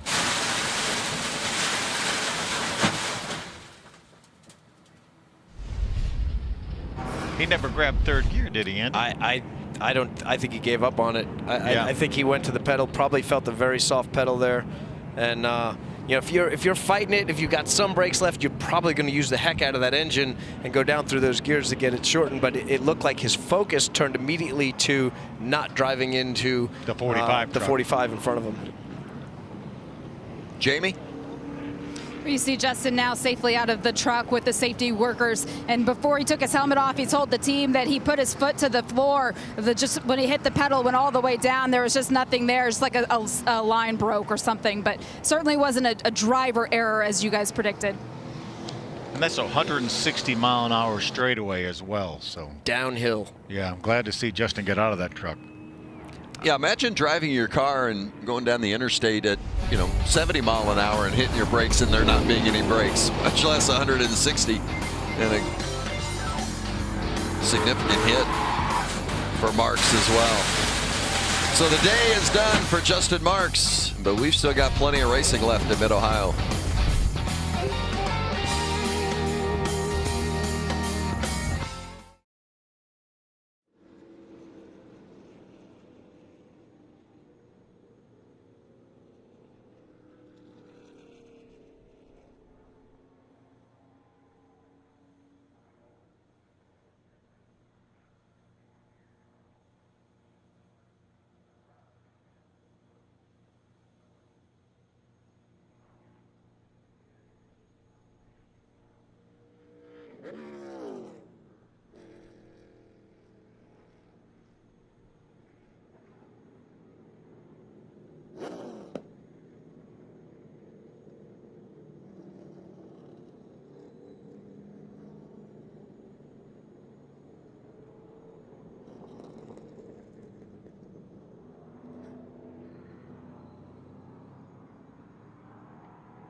Hey, tomorrow at noon on FS1, join us for NASCAR Race Day. Caitlin Vincey, Trevor Bayne, Larry McReynolds will preview the Cup race from Atlanta. Josh Sims spent some time with the winner of the spring race at Atlanta, William Byron.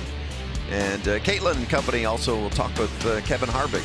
It's Sunday at noon on FS1. Under caution because of this incident involving Justin Marks. You're riding on board with him.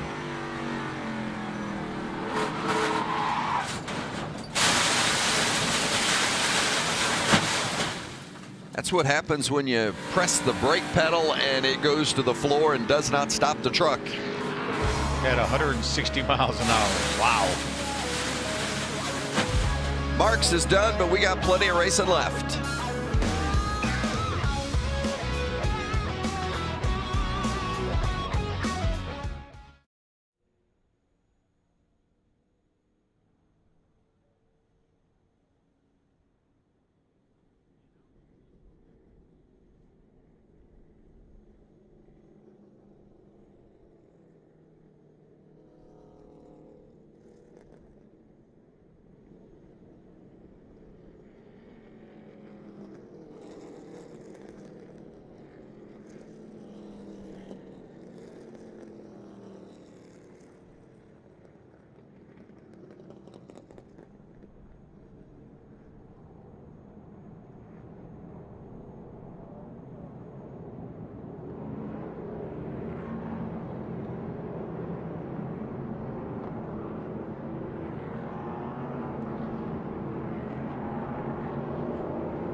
Back at Mid-Ohio, 14 laps to go. Parker Kligerman continues to lead. Zane Smith continues to chase. Corey Heim is in third. Carson Hocevar fourth, and Grant Enfinger fills out the top five, and then it is a gaggle looking for position. How about the 18 of Chandler Smith? Getting better and better as this race wears on. It is go time. By the way, Dylan Lupton, who we saw some pretty significant contact earlier, has been checked and released from the infield care center. And Justin Marks, we saw him get out of his truck under his own power, but he'll have to go to the care center to be checked out as well. See, Zane Smith has stretched it out in the regular season points battle as John Hunter Nemechek had some mechanical issues. He has fallen back into the third spot, and Ben Rhodes with a mechanical today as well. So Chandler Smith has moved up, and now it's Austin Wayne Self has gone around. Jack Wood involved also. Nowhere to go. Austin Wayne Self to 22. Very tough to make it three wide. Make three wide work in turn one at Mid-Ohio there. Still green. We'll see if Austin Wayne Self can get that 22 fired up. Kligerman still trying to hold off Zane Smith. We saw Smith stalk Kligerman throughout the second stage, and then with just 2 to go, as now we do go caution, with just 2 to go, Smith made that move on Kligerman and got the lead and eventually won stage 2. And I've seen a similar MO from Zane here in this third and final stage, as you see Jack Wood has pulled off, and Blaine Perkins in that 9 heavy damage as well. I'm not sure he's not putting some fluid down on the racetrack there. Self has got his truck rolling and will head to pit road. You can see that stripe of fluid from the 9 of Blaine Perkins. Blaine Perkins ran in the back of the 24 of Jack Wood. Not sure exactly what caused that. First thing we saw was the 22 turn around. As you mentioned, 3 wide, and the 22 was in the middle, Andy. The 61 made a move to make it 3 wide on the bottom. It's just started to turn the 22 right there, and then unfortunately the 24 and the 9 were collateral damage. It's getting to be that time of the race. Spot's a lot tougher to get.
Looking forward to this, July 19th, Judge Otani Machado and the game's biggest stars coming to the City of Stars for the Midsummer Classic. It's the 2022 All-Star Game from Dodger Stadium, July 19th on Fox. We're here at the Mid-Ohio Sports Car Course in Lexington, Ohio, getting down to the nitty-gritty for the Camping World Truck Series. Under caution currently. Justin Marks had a big hit, and he is out of the care center. He's with Josh. Yeah, and Justin, what happened from your perspective there? Well, I was having a good race. First of all, I got to apologize to 52 team. I tore the front off of his truck and really didn't mean to do that. Just made a mistake. We were having a really good race. I mean, the truck was, we were one change away from, I think, really having a pretty solid top 10 truck. Got spun there for some really odd reason. And then we had a brake failure going into 5. So it's a bummer. Didn't want to give these guys, more work, but I appreciate the opportunity. to come race here. It was fun dicing it up with some of these guys, and it was just a bummer that we ended early. Yeah, and that was the next question I had. What was it like out there being able to get back in the truck and dust the rust off? Well, it's hard racing. I mean, you get 3 wide and they just run you off the road, and if they don't find a way by you cleanly, they just knock you out of the way. That's kind of what I've been seeing on TV for a while, and it's what makes this racing really exciting. It was just a lot of fun. I mean, this is really, really tough racing. Everybody races super hard, especially in these races without pit stops. There's no strategy, so you just go as hard as you can. So it was, laughing, getting mad, but all in all, it was really, really, really fun, and I'll leave it to the professionals from here on out. Thanks, and glad you're okay. All the emotions for Justin Marks, guys. Yeah, well, we saw earlier that Justin hadn't forgotten how some of the hand signals that racers use. We saw that during a commercial break.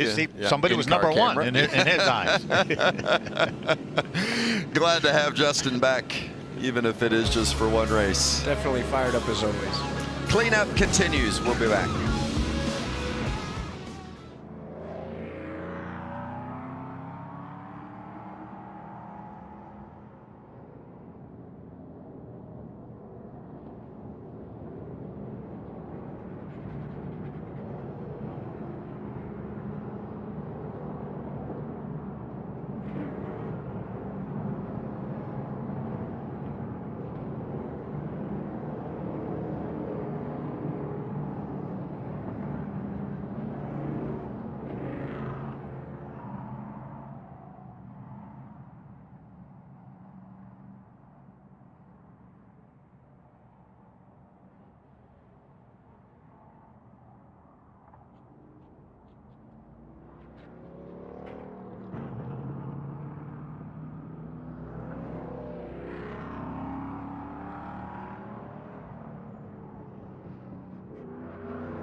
Seen a lot of creative hats today. That's the good thing when it's sunny out. You want to get a little shade. And shirts. Yeah. And Carson Hocevar will be wearing some of these, I think, later in the season as he sports a different hat each race. Hello. Good turnout today. Glad to see the fans out and about, and so glad that the weather is better today than yesterday. I mean, it was awful yesterday with heavy rain, and today lots of sunshine and dry conditions. Let's go downstairs to Jamie. Well, oddly enough, Vince, Chris Carrier and I were just discussing the weather here. And anytime you can talk to a crew chief with about 10 laps to go in a race about how good it is, things are going well for you. You've made changes progressively to the number 75 truck as the race has gone on. What do you think he has for these final few laps? Well, we said before we came up here, 2 weeks before we came up here, that the 38 would be the truck to beat, we thought, and we hoped that we would be in the mix. This is an old truck that we've had for a while. We just kept working on it and working on it. a lot of people help us get it here. You know, I've got a great crew. I wouldn't trade these guys for anything. The Food Country team is just super. Parker is, in my most underestimated guy in this sport, and he's done a great job. We're pulling for him. We're going to celebrate no matter what, and great truck race. Certainly been a fun one to watch so far. Let's see how it ends. Thank you. I'll tell you what, I don't know that Parker's underestimated, because there's a lot of people in this business that respect him very deeply for his talent and ability. Does a great job on TV as well, covering the sport for our friends at NBC. And tell you what, he gets behind the wheel. He is super. He's not too shabby any racetrack. You know, obviously we know about his road racing prowess, but he's pretty darn good everywhere. And second place is that 38 of Zane Smith, battling for the regular season points battle. Look at this graph now. That's Zane Smith in the dark blue dot, winning at Daytona. And then look how the graph goes, and a lot of lead changes for that regular season points. Look at the aqua dot that starts at number 2 at Daytona. That's Ben Rhodes. You see him up at Atlanta, up a little bit to 5th, and then he leads this point battle for a lot of the year, and then lost it after Sonoma, and now he's going the wrong direction. Had a tough eight race stretch. Was the most consistent of all those drivers, kind of never dropping below 5th in the points. Now, though, as we move on from Mid-Ohio, with Nemechek having his problems, we're going to see him pull up to P2 there. Yeah, Nemechek and Rhodes both with issues today. Less than 10 to go here at Mid-Ohio, getting ready for this restart. This is the time, Vince. This is where it starts getting crazy. Expecting to see a little more contact, guys moving others out of the way a little more aggressively for those spots. We are going to wrinkle some fenders. This is the good stuff. This is what we've all been waiting for. This is when Bruce Buffer comes out and gives an it's time and gets us up on our seat and gets us ready to roll, because these guys are anticipating this is potentially, probably not, but potentially the last restart and the last time to make a bunch of spots in one lap. And hey, you're a racer and you're sitting here in this seat and you can tell us that. You know it. So you know those guys that are currently out there in those seats holding those wheels, they know it too. They are chomping on the bit. They're biting on the steering wheel. They are ready to go. Parker knows he's got to go hard here. He's got to get a perfect start. The 38 is probably thinking he wants to go with the 75, but is almost probably content already to still duck in line. But what he's thinking about is what's behind him. Hocevar wants that win. Heim doesn't care about points, wants that through. So they're not going to care about the points leader's bumper, who's coming through here. They want to get through the 38 to get the 75, and you can guarantee that that second row is going to be pushing harder than they've been pushing all day to get through that 75 and that 38. Parker Kligerman has led all but 6 laps today, but there have not been many of those laps where he hasn't had somebody right there on his bumper, whether it's been Corey Heim in the 51 or most recently the 38 of Zane Smith. 50 grand extra for the winner here, at least. Corey Heim, 100 grand if he can go to victory lane. Yeah, the final race of the Triple Truck Challenge, and we're back green. 51 pushing to 75. 8 laps left at Mid-Ohio. 38 with a great job of holding the outside. Hocevar now wants that with him too, and he's not going to be afraid to throw it into the keyhole. Side by side for second, and Hocevar is going to get that spot. Oh, Zane just about missed the corner. Hocevar did go a little bit too deep, and I think that Kligerman's going to get him. Now Heim is up to challenge for third, and Heim gets that spot. So Hocevar went from second to 4th. 3 wide battle for 5th behind them. That speedy dry that you're seeing, not tire smoke. Kligerman back up onto the fender of Zane Smith momentarily. Now Heim up side by side with Parker for second. Heim is going to grab that second spot. Heim's got it. Parker's front end does not look like it's cutting the way it's been cutting all day. We saw him slide the front through 7. Watch Hocevar overshoot turn 2 here as he Hey, Zane did as well, Vince. Look at Zane out front, but he had enough of a cushion to hold on to that lead. Yeah, Hocevar went from 2nd to 4th right there, and that's where he sits. We've turned it up to 100% here, and these guys are all pushing. They all went a little bit deeper than they had all day into that keyhole, and they all slid a little bit past that apex that they've been hitting all day as well. Riding with Infinger in the 5th spot. This is a new view. Oh, 61. Oh, Chase Purdy has gone around. That's the carousel. And some significant damage. We'll see if he can get that truck refired. Still green. We have a little while because the trucks just went by there. There he is. He's refired. We should be able to stay green here. We'll probably see that started at the exit of the corner beforehand if he stopped at that point that early. Able to get right off track and on pit road. Top of the screen there somewhere. Yeah, got a little bit of help for sure. Couldn't tell exactly who that was. At the front, Zane Smith still trying to hold off Corey Heim and Parker Kligerman. Kligerman working on Heim for that 2nd spot. This is the furthest back Kligerman. Oh, the 51 shuts down. The 51 off pace. Remember, he complained about it shutting off in the first stage. We haven't heard anything since then, but I think it's dead in the water. So Heim pulls off, still green as the traffic goes by. We'll see if it ends up refiring. Transmission of the rear end, but something just broke on me there. 10-4. He's not going to be able to move from there. No, and if not, that will eventually bring out the caution, and it does now. So Parker Kligerman's going to get another shot at Zane Smith on a restart. But first, they're going to have to move Corey Heim out of the way. And that's a heartbreaker for Heim. He was having a good run and was going to have a shot at this win himself. Boy, that was just about to introduce something that Parker hadn't seen, which was him having to battle forward from anything but 1st or 2nd place there. Really bad luck for the 51 right there. We talked earlier about the feast or famine for the 51, but obviously this is another case, certainly not Corey Heim's fault, that he's going to get a poor finish here. Just had a mechanical failure.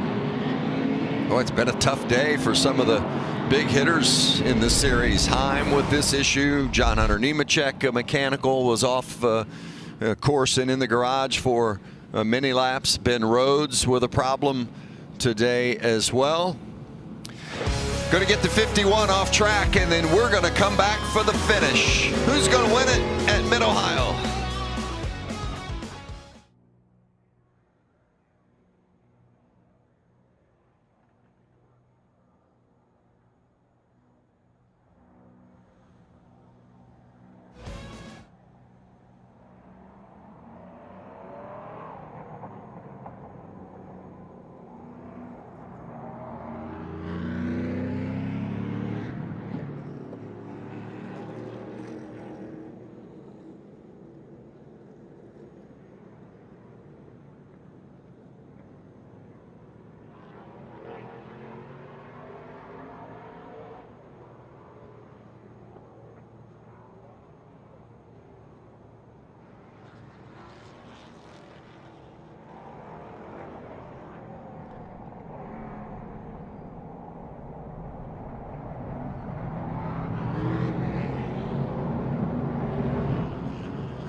Back at Mid-Ohio, getting ready for the final laps here in the Camping World Truck Series. Zane Smith is your leader. Let's check in with Josh. Yeah, and here with Zane Smith's crew chief, Chris Lawson. What are you telling Zane about this restart and trying to hold on to this lane to bring this thing home? Oh man, just leaving it up to him, whatever he thinks. I mean, we restarted where the 75 restarted. We lost the lead, then 75 just lost the lead to us. So I'm not really sure which is the best lane, to be honest with you. I feel like you're going to fire better there, but you still got to get through one and be set up for two. So I feel like it's going to be all about who gets through the keyhole the best, and I think that's what's going to set you up to be the leader. Thanks and good luck. Jamie? Just listening in to team communication for Parker Kligerman, we saw him weaving back and forth pretty aggressively. The reason being his water temperature is going sky high right now. He said it's all over the place. He was talking to Chris Carrier. He asked him how the water pressure is. He said that one's not working. They're looking at the nose of the truck, and he's saying right now there's no grass on it. There's no reason that it should be clogged up. He's got the fans on. He's trying everything. Only 5 laps to go, and you know, anything can still happen, guys. Yeah, 5 laps doesn't sound like much, but when you're talking about a race course that covers 2.25 miles, that's a long way around yet. Over 10 miles left to go. It's over 50 turns. You saw the 75 pull right up. I think he was wondering if he had something on the grill, and that's why he was right on the bumper of the 38. You'll see them do that on super speedways sometimes to try to get that air to flush out, whether it's grass, whether it's tear off, whether it's whatever. But that grill looks pretty clean. It looks like they just have a little bit of tape on that grill, because they felt like they were running a little bit cool, but now it may just be overheated a little bit. Plus, once they get moving and speeds upwards of 160 miles an hour, that engine could cool off again. But these Elmore engines really do not like high water temperature. They will detune. It's in the ECU. They will detune when they get over a certain water temperature, and you will lose the ignition timing and stuff like that, and essentially lose horsepower. That is the last thing Parker Kligerman wants right now as he's going for this win. It's the next to the last race in the regular season. The regular season finale coming your way in a couple of weeks from Pocono. You'll see it on Fox. That's Saturday, the 23rd of July. Love that racetrack, Vince. Always have. Well, they get about 6 wide on the front stretch. At least, yeah. At least. So looking ahead a couple of weeks, we'll have practice and qualifying on that Friday, the 22nd. ARCA racing at Pocono as well, the ARCA Menard Series. And then Saturday, 11:30 a.m. in the East on Fox with race day and the green flag about noon. And make note of that. The regular season finale will get us all set for the playoffs. Zane Smith is your playoff standings leader. He's also the race leader, hoping for win number 4 on the season. Parker Kligerman right behind him in the 75, trying to get his first win of the season. Parker has won in this series before a couple of times, but has not won this year, of course, running a partial schedule. And then that red truck, the 42, Carson Hocevar, he has never won in the Camping World Truck Series, and oh, he desperately wants that first career win. That young man's on crutches, for goodness sake, Vince.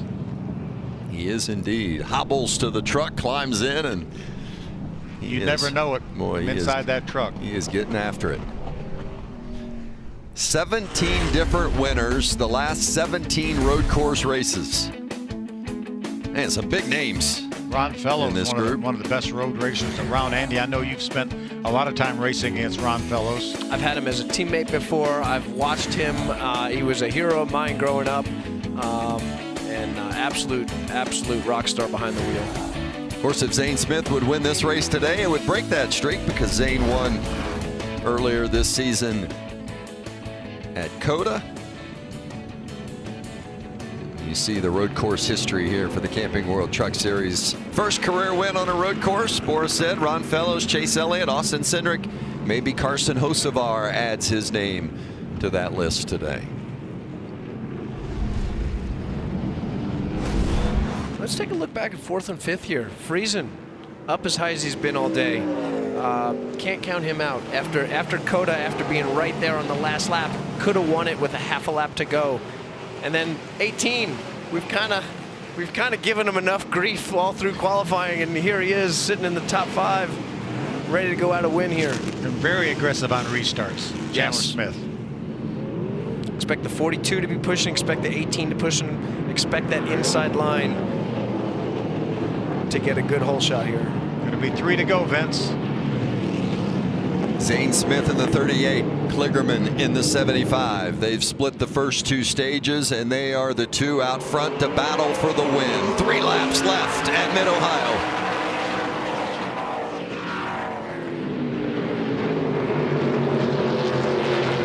Good entry for the 38 there.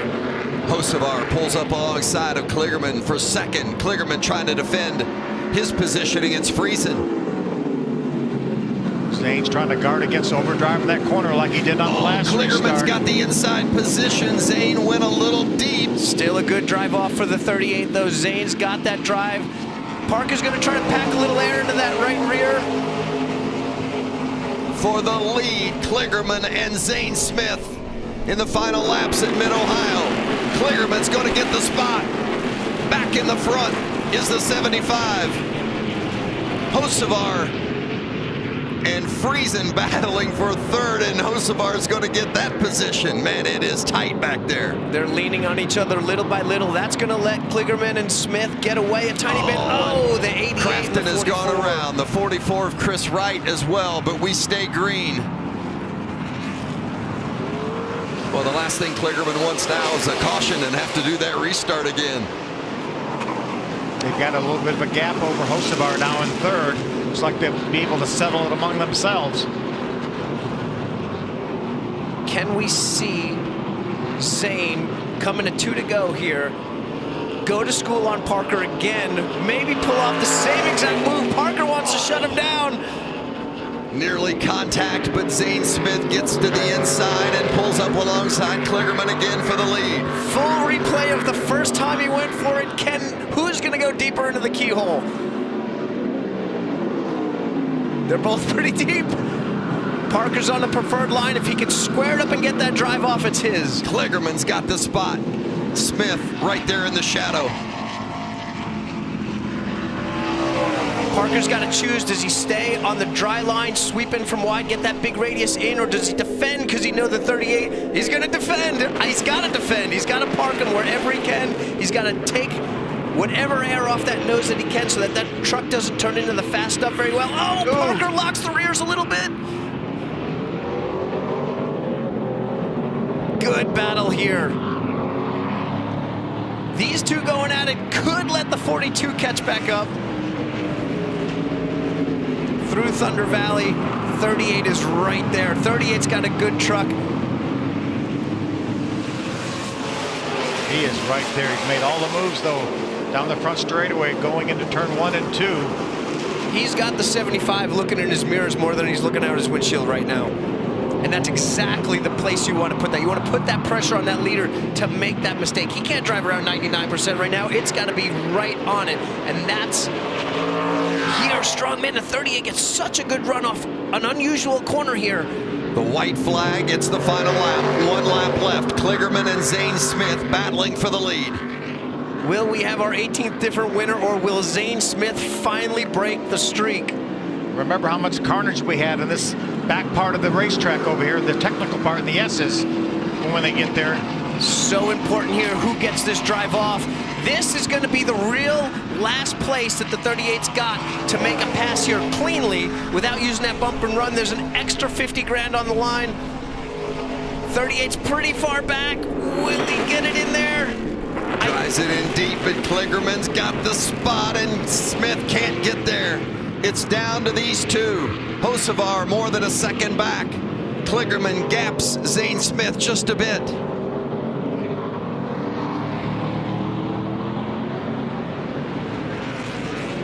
Parker Kligerman, a 2-time winner in this series, but he hasn't won since 2017. It's been a while. Zane Smith, 3 wins this season.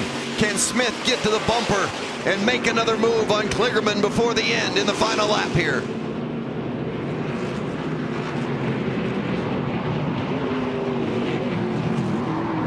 One last shot at him.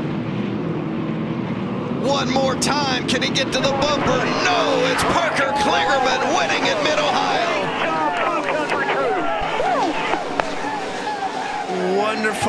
awesome job by both of those drivers. What a professional go on it. The 75 deserves that. Our 18th different winner, Zane Smith, extremely professional there. Really could have moved the 75 out of the way. Pretty emotional.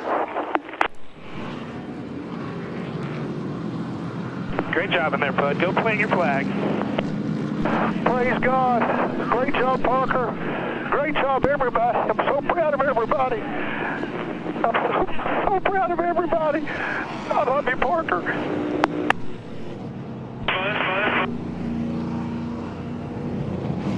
So well deserved. That right there lets you know what it means.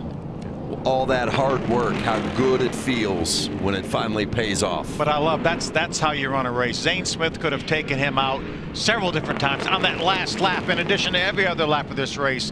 What a race. What a great job by Parker as well as Zane. And the fans appreciate it.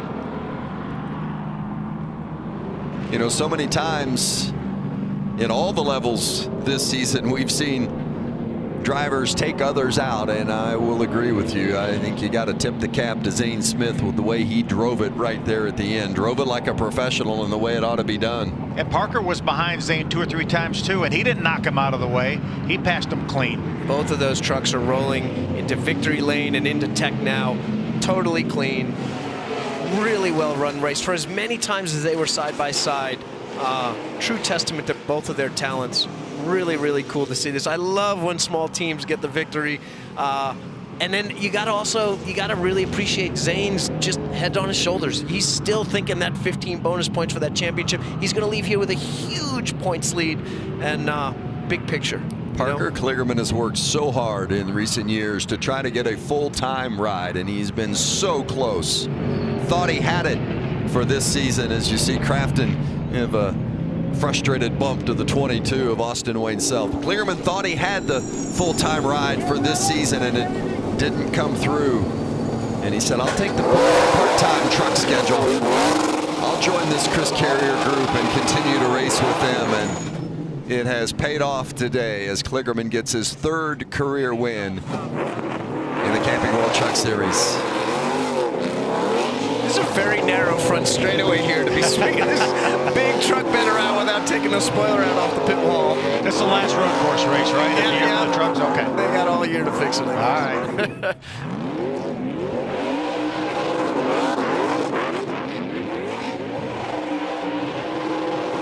Light him up, Parker. So well deserved and so happy for this team, and we've talked about it before. Such a small team, one full-time employee in the crew chief, Chris Carrier. But as Chris mentioned in that interview just a short while ago, he has a great group of helpers that come along to all the races, and he wouldn't trade them for the world, and I know he wouldn't trade that driver for anyone either. Parker Kligerman, the winner at Mid-Ohio. Make his way down there to the victory circle. Way to go, man. Way to go. Way to go. Yeah. Woo! Holy moly. Wow. As Kligerman takes off the gloves and the helmet, and we'll hear from him momentarily, we can let you know that Ty Majeski, Christian Eckes, Carson Hocevar all clinched playoff spots with the win. Parker Kligerman not only gets the all clinched playoff spots with the results today, and Parker Kligerman gets the win and the $50,000 Triple Truck Challenge bonus. Jamie. Was he raised that checkered flag? Chris Carrier told you on the radio through his tears, burn it to the ground. You took it all the way down the front straightaway. The win for this small team, what does it mean? It's hard to put into words, Jamie. I was really emotional on the cool-down lap because, you know, this whole team, it's like a team of second chances, right? Like 2 years ago, I thought my driving days were done. This team gave me a call, wanted to get back racing, and it's just been a steady improvement throughout. Charlie Henderson, Don Henderson, the whole Henderson family, all the employees at Food Country USA who give us this opportunity to come out here and do this. It's unbelievable when you put a talented group of humans together, what they can achieve. And we were doing this on an absolute fraction of what the trucks were up against. And a win at Mid-Ohio, a road course. Finally, a road course win. I mean, I started in road courses. I came in NASCAR thinking, oh, that will be easy. It's taken me more than a decade to get a win. But finally, we're here. So proud of Chris Carrier, Pat, Phil, Heath, Josh and Carrie, John Paul, everyone who makes this possible. This is a small team that could, but we're not a small team that doesn't win. We win.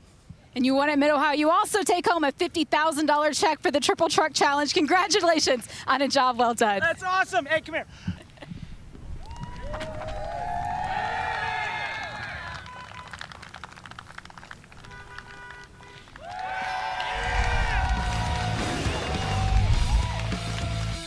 Look at all those names in yellow. They have clinched a spot in the playoffs, and Zane Smith just 2 points away from clinching the regular season title. So for all intents and purposes, he has done that as well. Grant Infinger and Matt Crafton, Derek Kraus, still a little bit of work to do at Pocono. And any of those drivers below that yellow cut line, if they would happen to win at Pocono, they would clinch a spot in the playoffs. Pocono is the final truck race of the regular season, and that is July 23rd. Mark it on your calendar. Race day tomorrow, noon Eastern. Get you ready for the Cup race at Atlanta. For Jamie Howe and Josh Sims, Phil Parsons, Andy Lally, I'm Vince Welch. Congratulations to Parker Kligerman. Big win at Mid-Ohio. Stay tuned. Major League Baseball, the Rays and the Reds coming up right now.